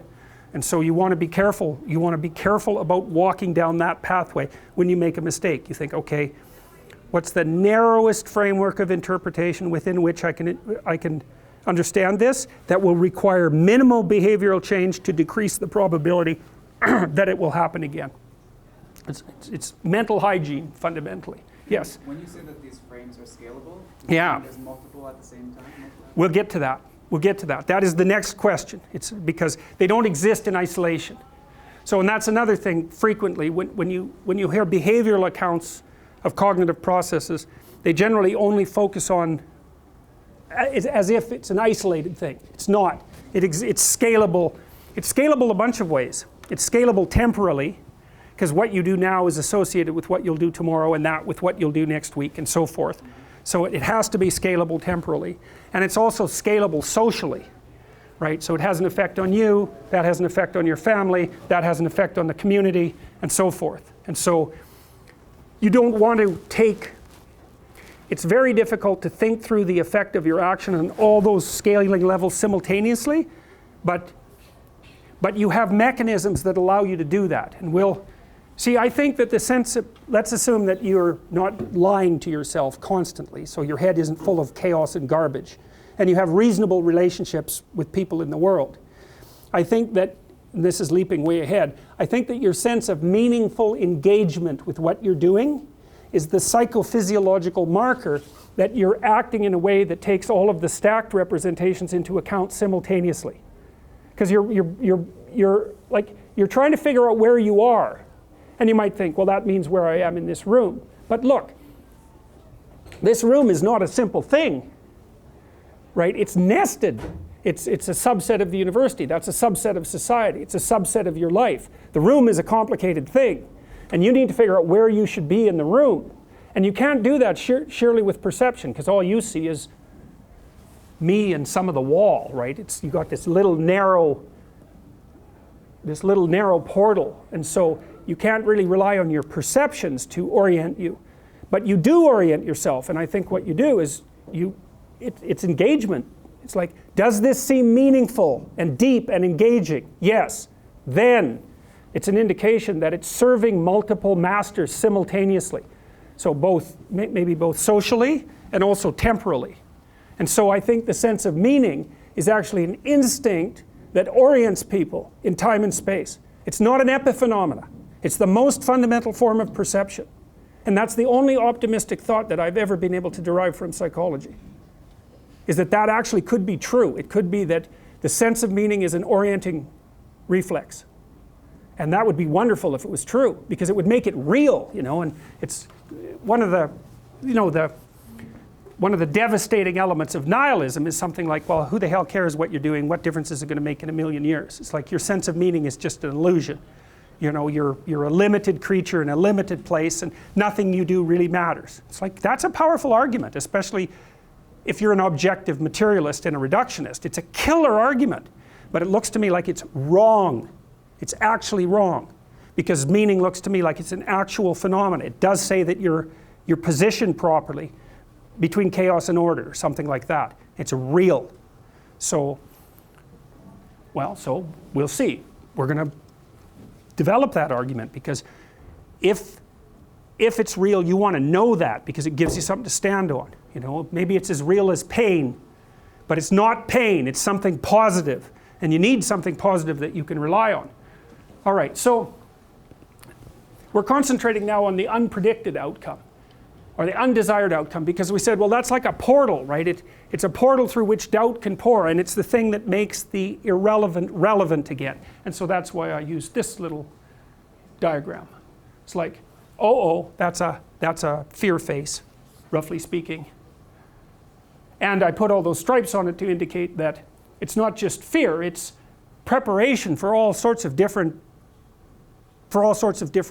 perceptions and all sorts of different motivational states. So imagine what happens when something knocks you back on your heels. It's like, not only does your body prepare, but simultaneously with all that preparation, all sorts of fantasies are generated. And what they are is all sorts of alternative worlds. Well, why did this happen? You go back into your past and you say, well, here's one route, well, here's another route, here's another route, here's another route, here's another route. I don't know what I did wrong, I don't know what anybody did wrong, but there's something back there that someone did wrong. And it can take people years to sort that out.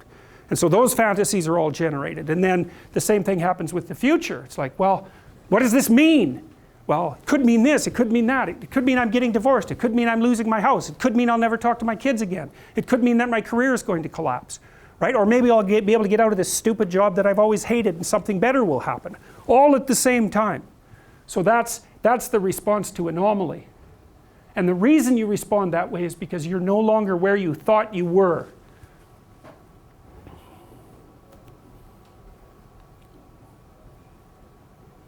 Okay, so there's a simple way of looking at it.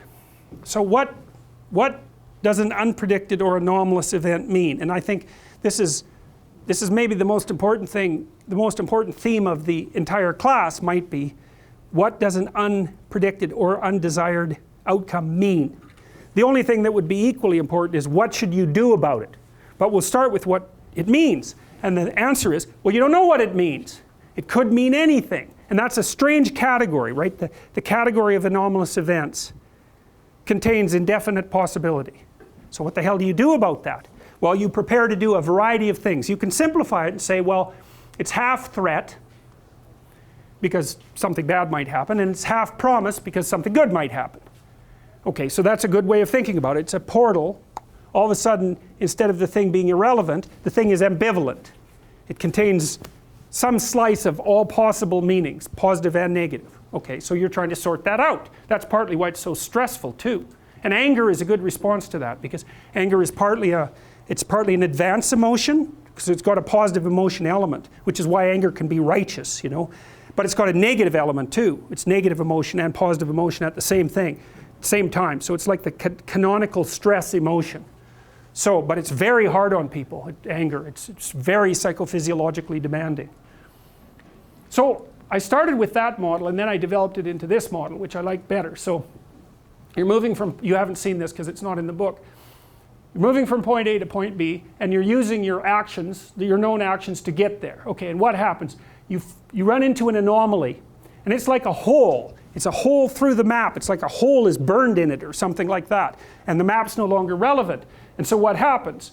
Well, your positive emotion systems are activated or disinhibited. That's a better way of thinking about it.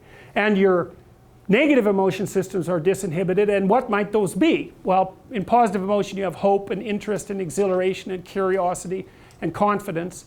And in the negative emotional space you have anxiety and fear and hurt and anger and guilt and shame and disappointment and disgust. Like there's quite a stacking of emotions. And you don't know which of those is going to be useful and relevant. And so it all emerges at the same time. Now, one of the questions that was being begged, let's say, by this discussion was the idea of the relationship between these frames of reference to one another.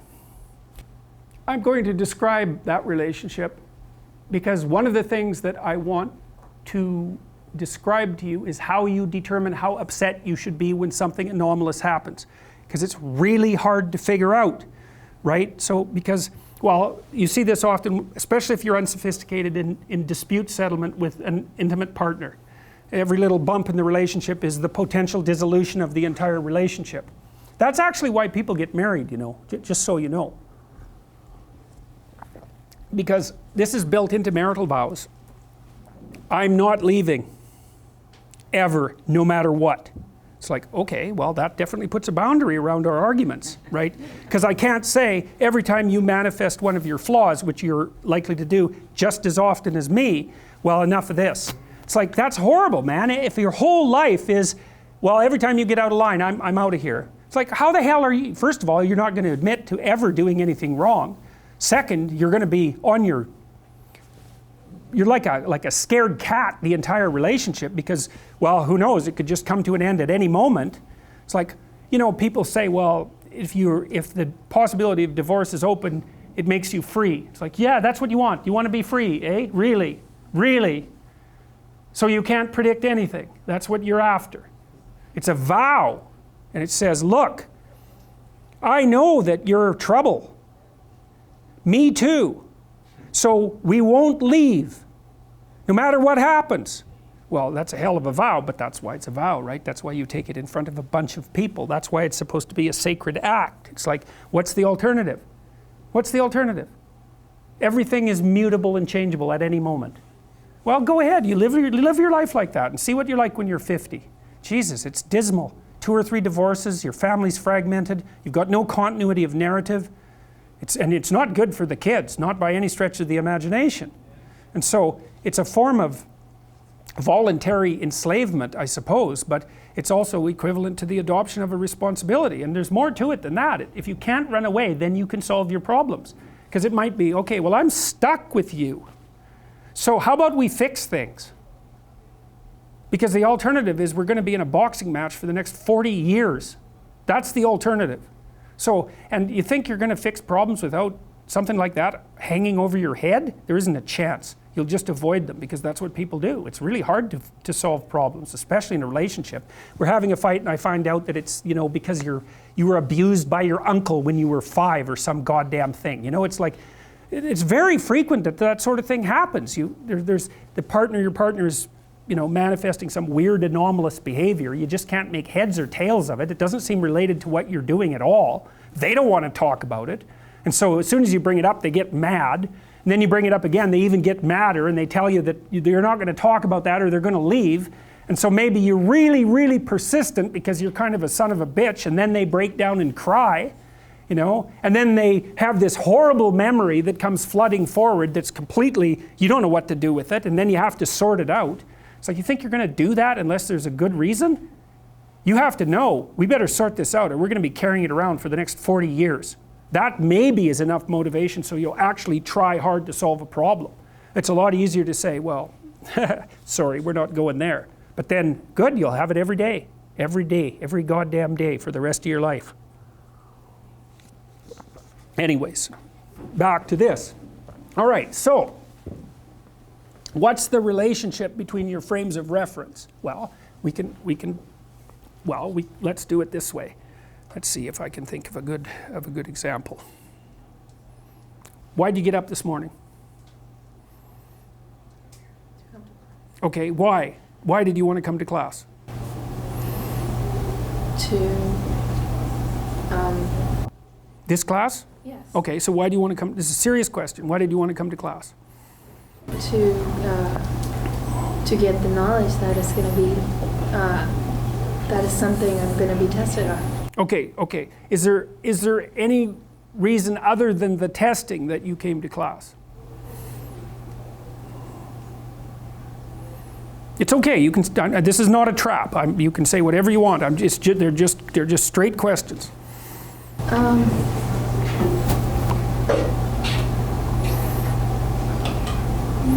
Okay, so let's say no for the time being, or not for reasons that you can immediately bring to mind. Okay, why does the test matter? For the degree. Okay, why do you care about the degree? To get a job. Okay, whose decision was it that you took the degree that you're taking? Mine. Yours, okay. Did your parents have any influence on that? No. No, okay. What job are you after? Psychology. Clinical? Yes. Clinical psychologist. Why do you want to do that? Again, I'm going to question you till you run out of answers. You will run out of answers. So if this is the time, that's fine. Why do you want to do clinical psychology? To help people. To help people. Okay. Why is that more important to you than making money? Because it helps me interact. How? It sort of makes me happy to see other people get over their problems. Okay. All right, good. Well, that's pretty good. You had lots of answers. So sometimes you can run people out of answers with about 3 questions. So, all right, so small action perception nested in larger action perception, nested in larger action perception, all the way out to, well, till you run out of answers, fundamentally, right? So, and that's where, at the edge where you run out of answers, that's where metaphysics takes over. Because you're not in a rational domain anymore. You're in a metaphysical domain at that point. And so you have implicit assumptions that you don't even know about that are working on the fringes. And we'll talk about that a little bit. Okay, so then we could take a category like, we'll do a microanalysis the same way. So you're at home and you're tickling the baby. All right, so we'll note first that's not an abstraction. Right, there's an actual baby and you're moving your fingers. And so that's not just an abstract conceptualization. It's also where your consciousness ends. You're tickling the baby, but you don't know how you're doing it. You don't know the musculature. You don't know how to manipulate the little organs and everything. You can just do it. So bang, you're out of the perceptual domain at that point. It grounds out in voluntary action. All right, so you're tickling the baby. What are you doing when you're tickling the baby? Well, you're making the baby laugh. Okay, that's one way. You're playing with the baby. Okay, so fine. That's a subset of the activity play with baby. And you can play peekaboo with the baby, you can tickle the baby, you can clean the baby. And all of that can be part of playing. And you might say, well, what are you doing when you're playing with a baby? And you'd say, well, I'm taking care of my family. And fine, and then you think, well, what are you doing when you're taking care of your family? And you might say, well, I'm being a good parent. And then you might say, well, what am I doing when I'm being a good parent? You might say, well, I'm being a good person. And then you could say, well, why should you be a good person? But we won't go any farther than that. It's sort of, because you can see that that's sort of the, in some sense, that's an ultimate level of abstraction. Okay, so you could, what do you do? Someone comes up to you and you're tickling the baby and you say, well, I'm being a good person. They ask, what are you doing? I'm being a good person. It's like, it's a bit disjointed. It isn't what the person would expect as an answer. They'd expect something more local, but it's still true. And so what's interesting is that when you're doing something that's, well, I would say worthwhile. That's probably the right way of thinking about it. You're doing a whole bunch of things simultaneously. And you're not really aware of all those things, but you are in some sense, you know, because if someone might come along and say, well, what kind of idiot tickles a baby like that? It's like, well, what have they said? Well, they've kind of nailed you here down on the micro tickle level, but they're sort of also taking a pretty good crack at this high level system as well. Now, and that's a problem. So let's say, well, good parent is a subset of being a good person, but there's all sorts of other. Maybe you have to be a good partner. Maybe you have to be a good daughter. Maybe you have to be a good niece. You know, your ability to function as a good person is composed of a very large number of hierarchically nested subsystems. And so when the person goes, only an idiot would tickle the baby like that, and they go after that, you might think, well, how upset should you get? And the answer is, well, how valid do you think their complaint is? So let's say maybe only an idiot would tickle a baby like that, and you happen to be that idiot. And so, well, maybe you're not a good person. And so what does that mean? It means that the map that consists of all these nested subsystems has now become unreliable. And so how upset are you going to get about that? Well, you know, maybe you had a bad day at work and you're kind of hypoglycemic and you had too much to drink the night before, and so someone says, you know, that's not how you tickle a baby, you idiot, and you cry. Well, why? Well, it's a pretty high level blow. And so it's the sort of thing you want to do if you want to hurt someone. It's not a good way to teach someone, because you teach them down at the smallest possible level, the micro. No, you don't tickle a baby like that. You tickle a baby like this. And you're doing a good job on everything else. But if you're going to tickle a baby, this is how you go about it. And the person thinks, well, you know, I'm doing a fairly good job, but I've got this little thing I have to work on, and maybe I can manage it.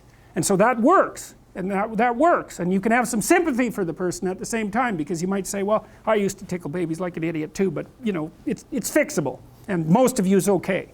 And that's a nice thing to do when you're arguing with someone. You say, look, here's a bunch of things you're doing right that are related to this that are important. Here's a small thing that maybe you could alter slightly and it would make me happy, and maybe I'll return the favor at some point. And they think, oh well, maybe maybe I'll do that, maybe. And then they practice doing it, and you can give them a pat on the head, and then you're both happy about that. That really works with people. It really works. So, okay, so what you see is that these high-level abstractions, let's call them ethical abstractions, are related to actions. They're related, and so you can see that relationship from the good person to doing something like tickle the baby properly. And then you can conceptualize it this way, that you have this massive overarching map, which is something like the story of your life, including its extension into the future, and then it consists of these subordinate maps, which can be broken down all the way down to the level of actions. And so then that explains to you, to some degree, how you can do the impossible job of calibrating your emotional response. Because roughly speaking, your emotional response should be proportionate to the level that's being assaulted by the anomaly, right? If it's way up here, you wrote your MCAT because you want to go to medical school, right? And so now the envelope comes and you're shaking away, and you open it and it's like, you got 25th percentile, just like a quarter of the people who take the test. Well, what does that mean? Well, this is sure all blown to hell, that's for sure. And so God only knows how many of these things are going to go too. Maybe your study habits really need to be, you know, you have to reconstitute yourself all the way down to the level of your habits. It can be devastating news. Now, one of the ways to protect yourself against something like that is like, don't have one plan, right? If you're going to stake yourself on something, you should throw a couple of alternative scaffolds up beside you so that you have somewhere to go. You want to be a doctor, okay? Well, you could be a nurse. It's like, it's not a doctor, but it beats cutting your throat. You're still doing 80% of what you wanted to do. So you want to think about this during your whole life, man. If you're going to take a high risk, you want to scaffold yourself in other areas so that if it fails, the bottom doesn't drop out and you die. And it's also very much worth thinking about with regards to setting up your life in general. It's like, if you concentrate solely on your career, you can get a long way in your career. And I would say that that's a strategy that a minority of men preferentially do. That's all they do. They work like 70, 80 hours a week. They go flat out on their career. They're staking everything on the small probability of exceptional status in a narrow domain. But it's hard on them. They don't have a life. It's very difficult for them to have a family. They don't know how to take any leisure activity. Like, they get very one-dimensional. Now, it may be that unidimensionality is the price you have to pay to be exceptional at one thing, right? Because if you're going to be something like a genius level mathematician and you want to do that or a scientist, say, it's like you're in your lab all the time, you're working 70 hours a week or 80 hours a week, you're smart, you're dedicated, you're unidimensional, and that's how you get to beat all the other people who are doing that. It's the only way. But the problem is you don't get a life. Now, if you love being a scientist and you have that kind of focus of mind, well, first of all, you're a rare person, and second, you're going to pay for it. But fine, more power to you. But it's a risky business to do that. You sacrifice a lot for it. You know, and I would say most often, if you're speaking about having a healthy life, that isn't what you do. You spread yourself out more. So, you know, you have a family, you have some things that you do outside of work that are meaningful to you and useful. You have a network of friends. Well, those 3 things alone, or 4 things alone, are plenty to keep you well oriented. And then if one of those things collapses, you know, everything doesn't go. Now, the price you pay for that is the more you strive to optimize that balance, the less likely you are to be fantastically successful at any single one of them. But you might have a very, you know, if you consider your life as a whole, that might be a winning strategy. One of the things Carl Jung said, I really liked this. He thought that men went after perfection and women went after wholeness. So they're different value, they're different, there's something different at the top of the value hierarchy. So perfection would be stake it all on one thing and look for radical success. Not that all men do that, because they don't, but we're talking about extremes, at least with regards to the men that do that. The wholeness idea is more like, well, it's like I want one thing in my life to be 150%, or I want 5 things in my life to be 80%. Well, there's a lot more richness in a life where you have 5 things operating at 80%, but you're not operating at any of them at 150%. So, and I really believe this because I've watched men and women go through their careers now for a long period of time, and one of the things that, there's lots of things that produce this, but one of the things that I've noticed is that mostly women in their 30s bail out of unidimensional careers. They won't do them. They won't put in the 80 hours a week that they would have to put in order to dominate that particular area. And it isn't, the reason that they won't do it is because they decide it's not worth it. And no wonder, because why would that be worth it? You have to ask yourself that. It's like, well, you want to be an outstanding scientist. It's like, okay, really, that's what you want, because that means that's what you do.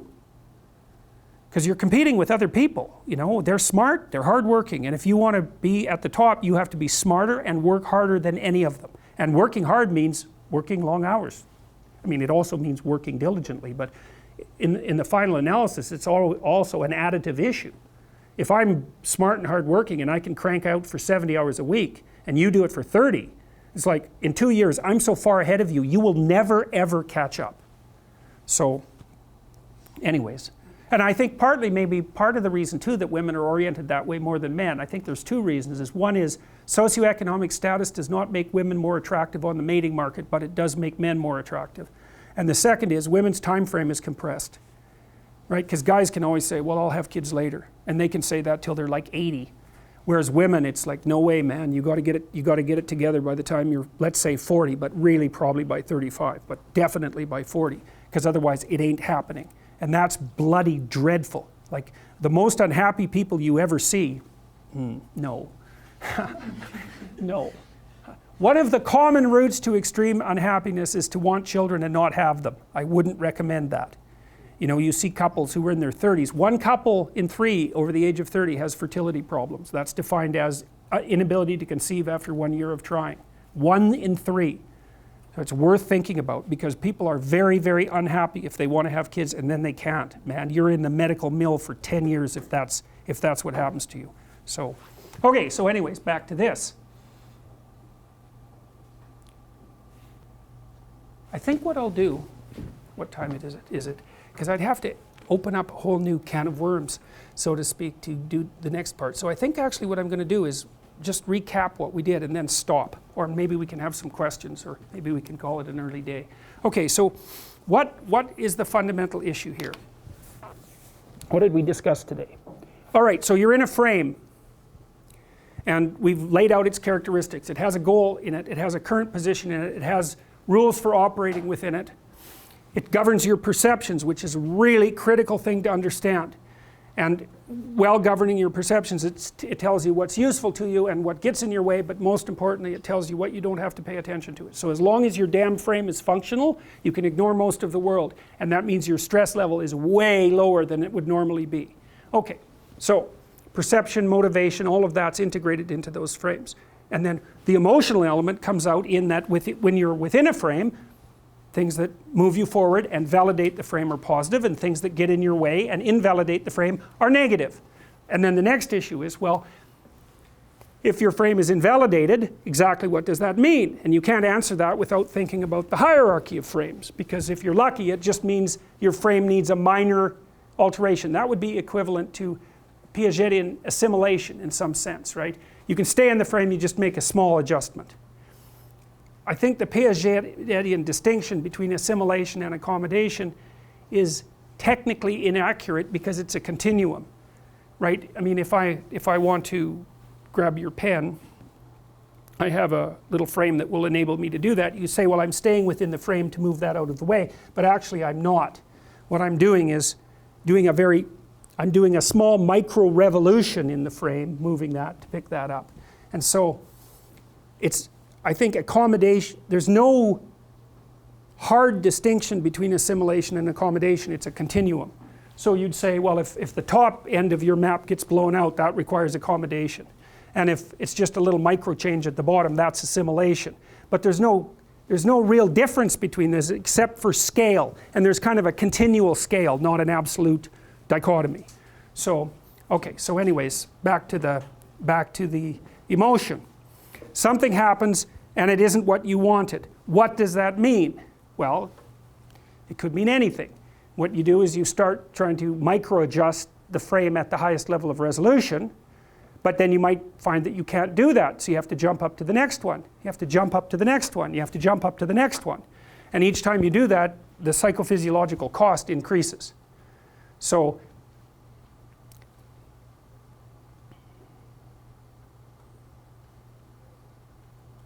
okay, so we talked about the cost end of the spectrum, and then we also talked about the engagement end of the spectrum. And so the idea would be, well, if you're very much engaged, say in,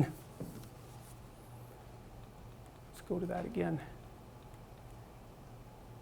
If you find it very engaging to play with your baby, then you might be doing it in a way that's indicating that you're taking good care of your family, that you're being a good parent, and that you're being a good person all simultaneously. And there's rich meaning in that, and the systems that orient you with regards to meaning are saying, look, you're doing this micro action in a way that benefits the maintenance and maybe even the expansion of all the frames that exist above it. And that's exactly what you want. You want to be doing that all the time if you can. And so that implies that you want to delineate out a pretty well-developed value system so that you're not acting at odds with yourself. And you also want to have that integrated within the broader society so that society isn't existing towards you as a continual obstacle and making your life miserable. So, okay. Good. Questions?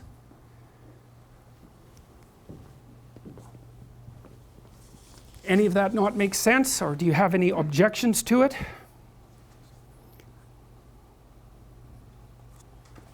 It's funny, I mentioned the word matter, you know, because things are made out of matter, or maybe they're made out of what matters, but the word object is the same thing. You could say that the world is made out of objects, or you could say that the world is made out of what objects. And both of those, weirdly enough, they're equally true in some sense. Question? So you said the main circuitry for the part that's with the positive affect is the dopaminergic system. Yes. And I'd be assuming that when you reach point B, it will be the opioid system.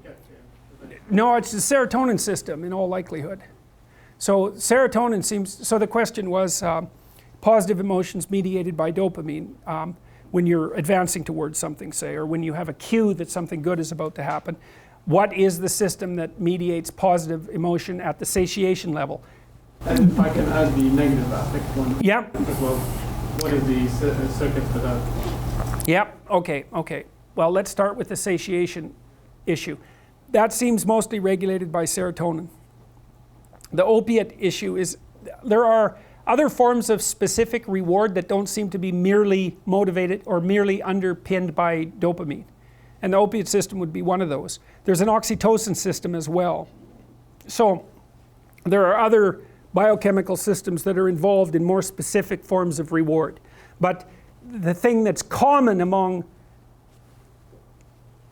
instances that make it appear that you're moving forward is the dopaminergic element, roughly speaking.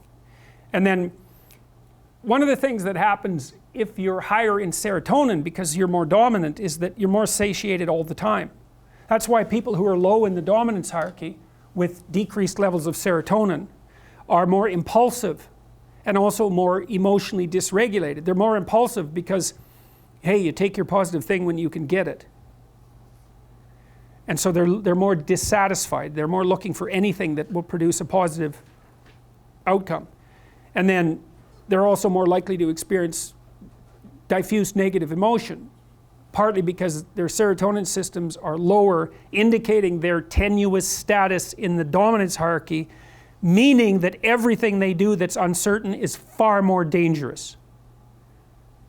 So this is also why it's very difficult often when you're trying to treat someone who's depressed, because you could say there's not much difference between being depressed and existing in the biochemical state that being at the bottom of the dominance hierarchy would produce. In fact, they're the same thing.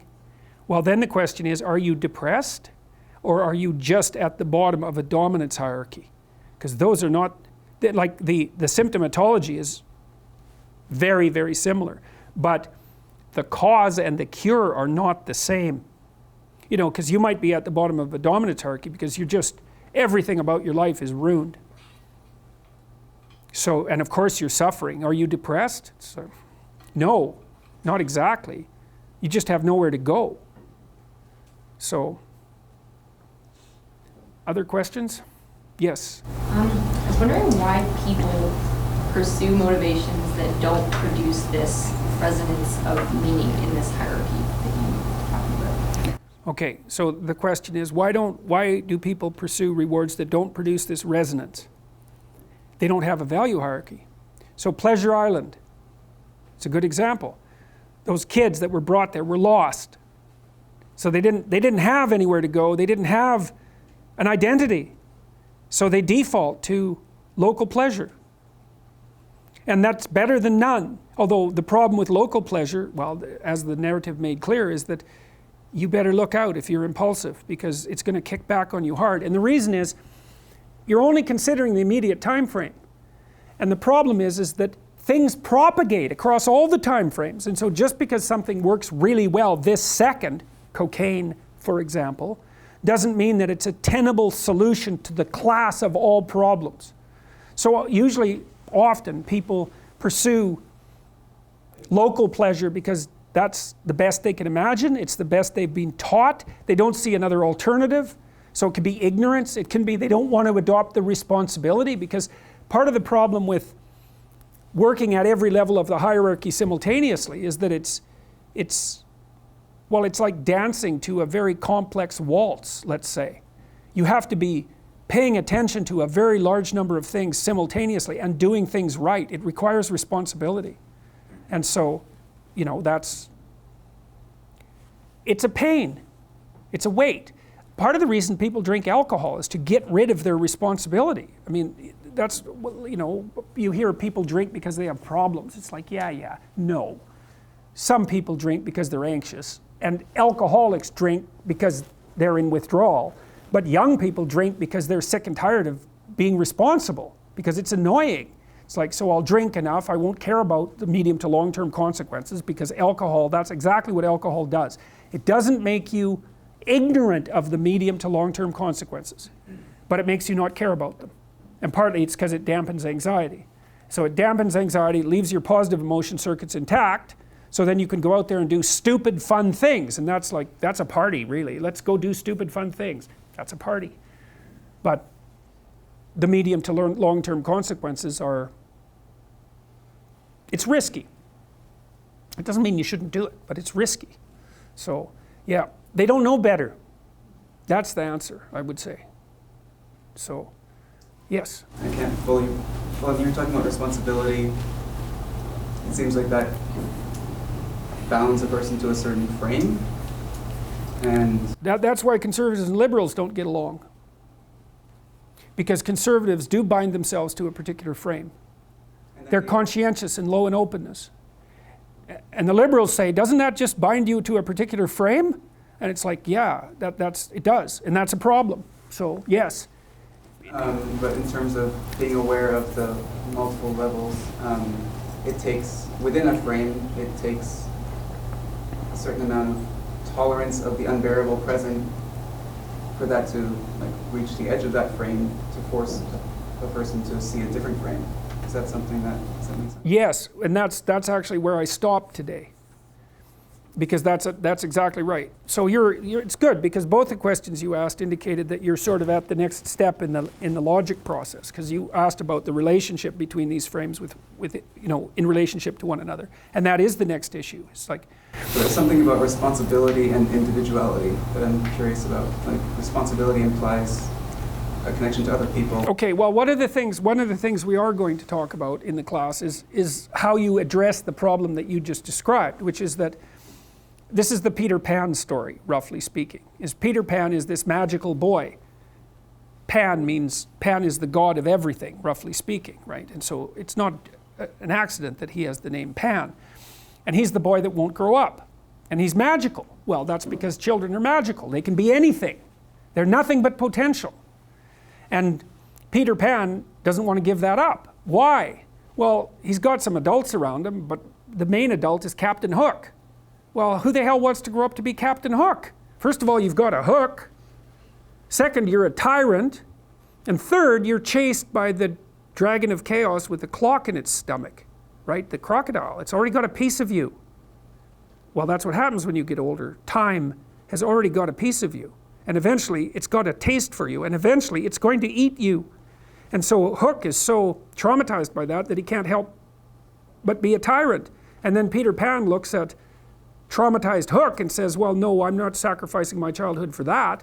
So that's fine, except he ends up king of the Lost Boys. In Neverland, well, Neverland doesn't exist, and who the hell wants to be king of the Lost Boys? And he also sacrifices the possibility that he'll have a real relationship with a woman, because that's Wendy, right? And she's kind of conservative, middle-class, London-dwelling girl. She wants to grow up and have kids and have a life. She accepts her mortality. She accepts her maturity. Peter Pan has to content himself with Tinkerbell. She doesn't even exist. She's like the fairy of porn. She doesn't exist. She's the substitute for the real thing. And so, but the dichotomy that you're talking about is very tricky because there's a sacrificial element in maturation, right? You have to sacrifice the pluripotentiality of childhood for the actuality of a frame. And the question is, well, why would you do that? Well, one reason is it happens to you whether you do it or not.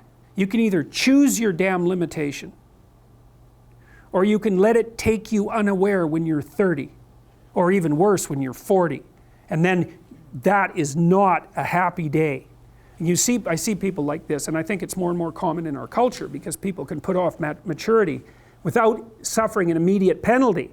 But all that happens is the penalty accrues. And then when it finally hits, it just wallops you. Because when you're 25, you can be an idiot. It's no problem. Even when you're out in a job search, it's like, well, you don't have any experience and you're kind of clueless. It's, yeah, you're young. It's no problem. That's what young people are like, but they're full of potential. Okay, well, now you're the same person at 30.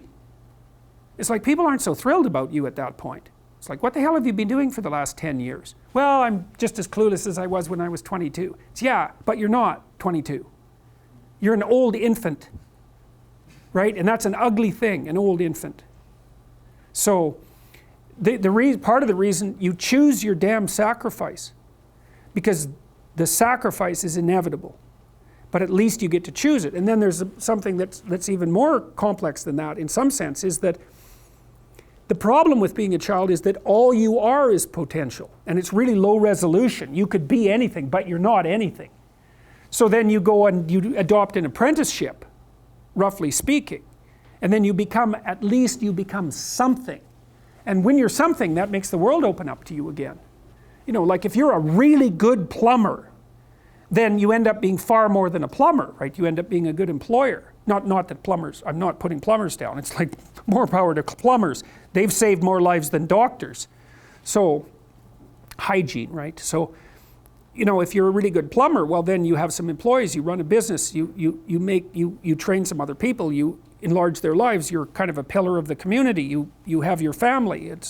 You can, once you pass through that narrow training period, which narrows you and constricts you and develops you at the same time, then you can come out the other end with a bunch of new possibility at hand. And Jung talked about that. He thought that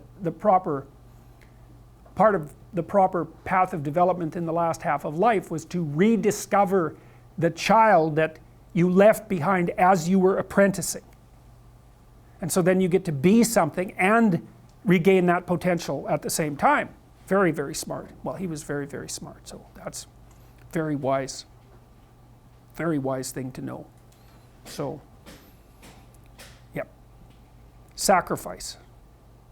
We'll talk more about that too.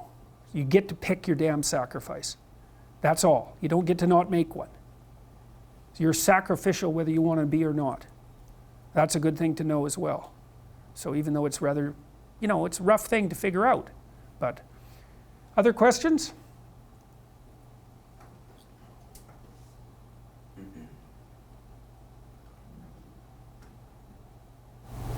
I have one if no one else. Okay. That thing you just said about noticing it more and more in people late into their 20s. Yeah. What do you think about that? Where do you think that comes from in terms of the culture we live in? I think universities facilitate it. Because you can go to university to not be something instead of going to university to be something. And it's Pleasure Island. And the price you pay for it, especially in the US, is debt. And you're enticed into it because the administrators can pick your pocket. So they rob your future self while allowing you to pretend that you have an identity, right? Very nasty. And you can't declare bankruptcy with your student loans in the US. It's indentured servitude. And it's precisely Pleasure Island. It's exactly that. And so tuition fees have shot way out of control.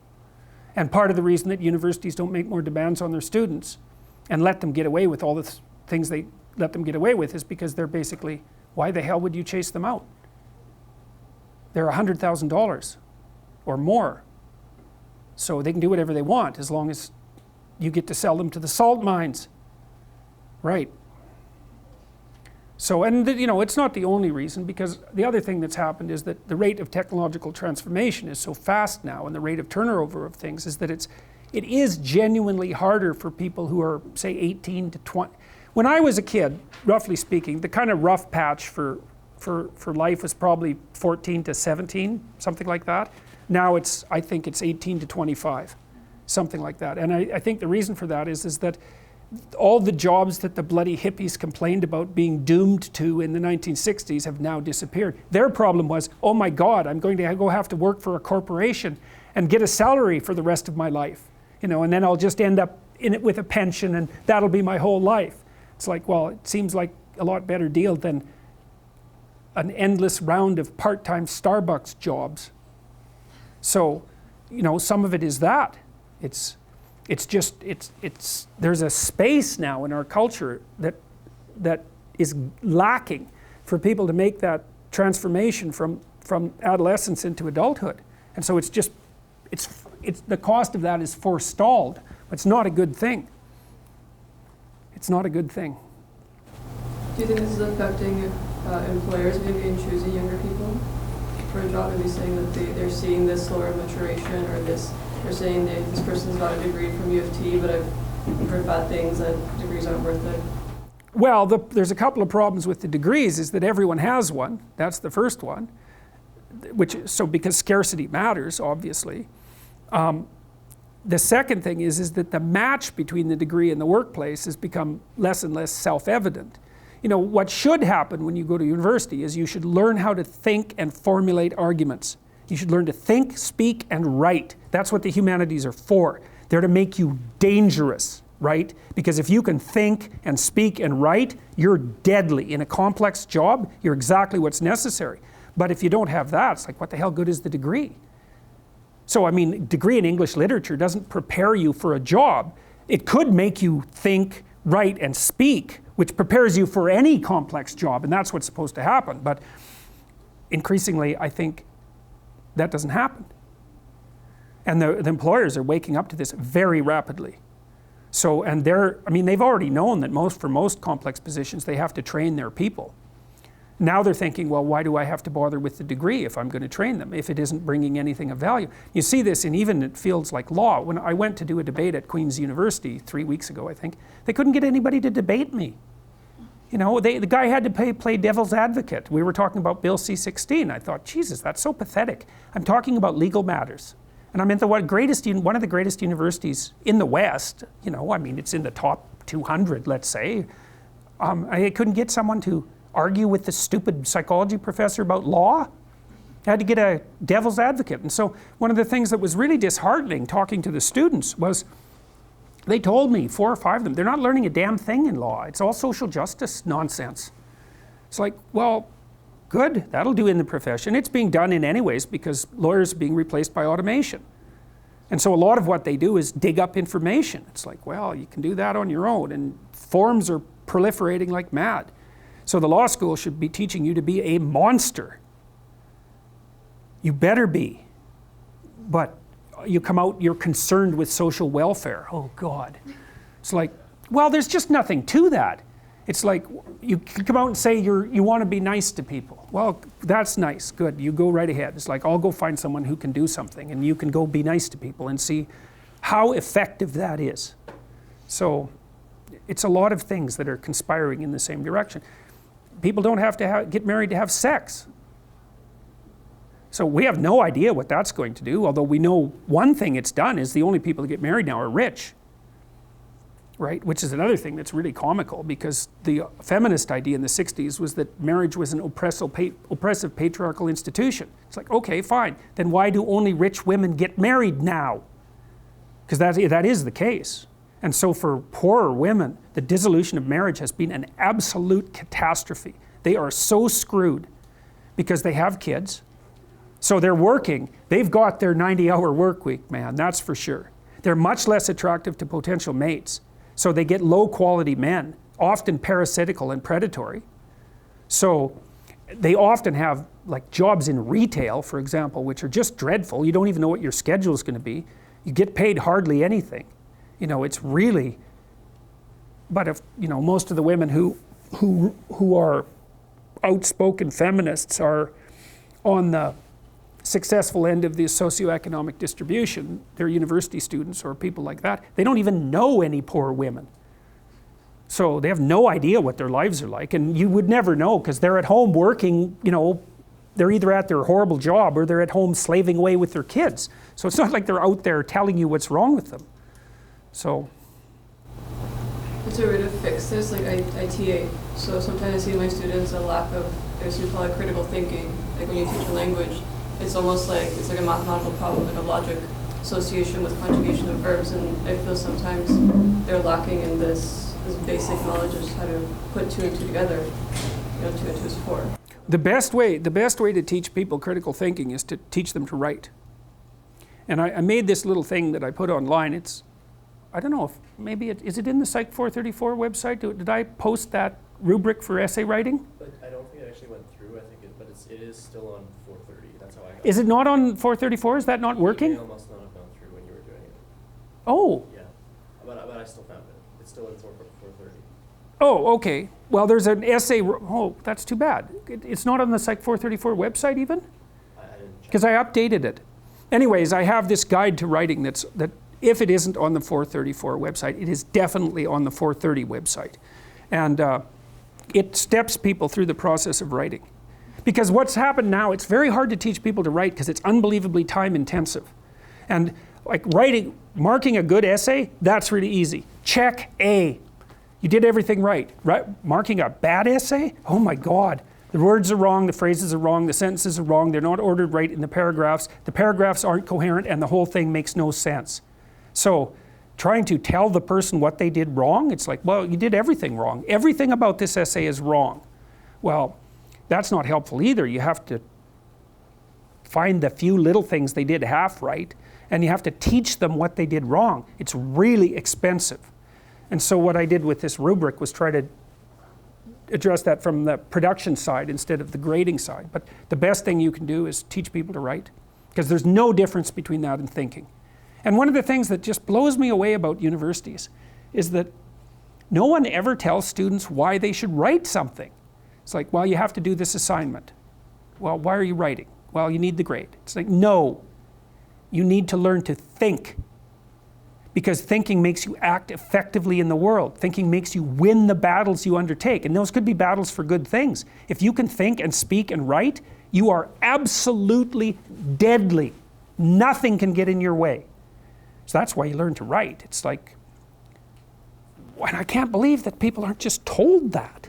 It's like, it's the most powerful weapon you can possibly provide someone with. And I mean, I know lots of people who've been staggeringly successful and watched them throughout my life. I mean, those people, you don't want to have an argument with them. They'll just slash you into pieces. And not in a malevolent way. It's like, if you're going to make your point and they're going to make their point, you better have your points organized, because otherwise you are going to look like and be an absolute idiot. You are not going to get anywhere. And if you can formulate your arguments coherently and make a presentation, if you can speak to people, if you can lay out a proposal, God, people give you money, they give you opportunities, you have influence. That's what you're at university for. And so that's what you do. Is you're in English, right? And yeah, in languages anyways. It's like, yeah, teach people to be articulate, because that's the most dangerous thing you can possibly be. So, and that's motivating if people know that. It's like, well, why are you learning to write? Because here's your sword, here's your M16, right? Here's your bulletproof vest. Like, you learn how to use them. But it's an endless mystery to me why that isn't made self-evident. So that's the sort of thing that can drive you mad trying to sort out. It's like there's a conspiracy to bring people into the education system to make them weaker. So I guess that keeps the competition down. Maybe that's one way of thinking about it. If your students are stupid, they're not going to challenge you.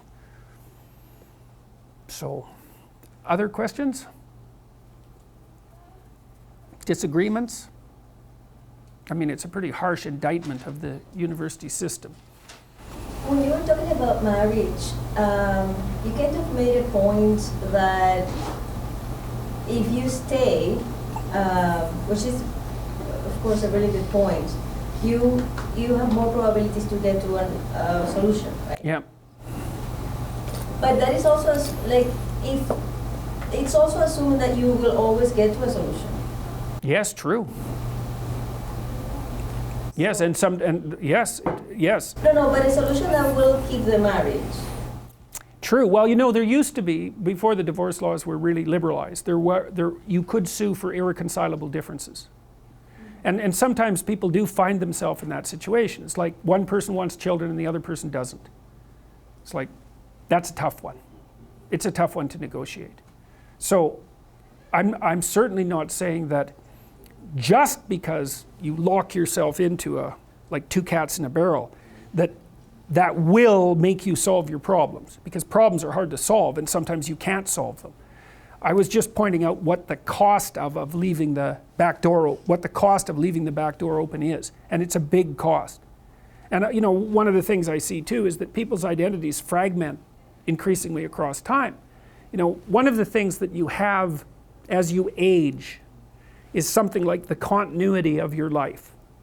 You know, you have someone that you're with, you've tied your story together with theirs, you have children, maybe they have children. It's like there's this continual payoff, so to speak, in quality that you obtain from staying within that frame. And you can jump out of that, and I suppose to some degree that provides freedom, but it isn't obvious to me that it does that for people. But you're assuming that one specific relationship is high quality. It may not be. No, but but it's also the case that sequential relationships are unlikely to be that. So, look, I'm definitely not making a utopian case for marriage. So, I would like to hear the case for divorce from you, because it'd be really interesting, right? It's a strong point, but at the same time, I think there are relationships that are really low quality. yeah. And if that's the case, then insisting on them cannot be good. Yeah, well, that's definitely the alternative argument. And of course, there are strong things to be said on both sides. But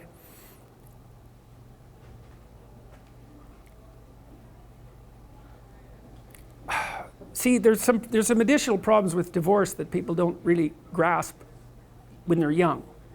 Like the idea that you can be divorced once you have children, that's kind of a stupid idea, because you can't. You can find a limited substitute for your initial freedom. But if you have kids and you try to get divorced, the probability that that's going to demolish your life is very, very high. First of all, it's incredibly expensive. So one or both of you is going to come out of that poor. And your market value has declined. Let's say you're the woman who takes the kids. Your market value has declined radically. You're going to be poorer. The man, he's just as screwed, because he is now an indentured servant and there's no escape from it. So it's not so bad if you can negotiate a peaceful separation, and some people can, but lots of times if you have a terrible relationship, it's not like negotiating a peaceful separation is all that easy. But if you're at each other's throats, good luck to you. I think it's roughly equivalent to having non-fatal cancer. It is not pleasant. It's a 10-year process, 15-year process. It'll cost you $250,000, and it'll tear a big chunk out of your life. And also it will really disrupt your relationship with your kids. And you know, you bring kids into a step-parent family, they do not do as well. Step-parents are not as good parents as biological parents, and the data on that is clear. Now, obviously there are exceptions, because there are terrible biological parents and there are wonderful step-parents. But if you look in aggregate, it's not that easy to care for children. You need everything you can binding you to them. And if they're someone else's children, mostly they get in the way of the person that you love, right? Well, let's say you have a child, I'll be right out. Let's say you have a child and I want to go out with you. Every second you spend with that child is the second you don't spend with me. And there's going to be a price for that. I'm not going to be happy about that. And if I have a child, you're going to feel exactly the same way. You might say, well, no, I love children. It's like, yeah, sure you do. I doubt it. You might love your child. And you know, it's pretty specific the way that people love children. So, and the rate of abuse for kids in step-parent families is way higher than it is in biological families. There's not even any comparison. So, anyways,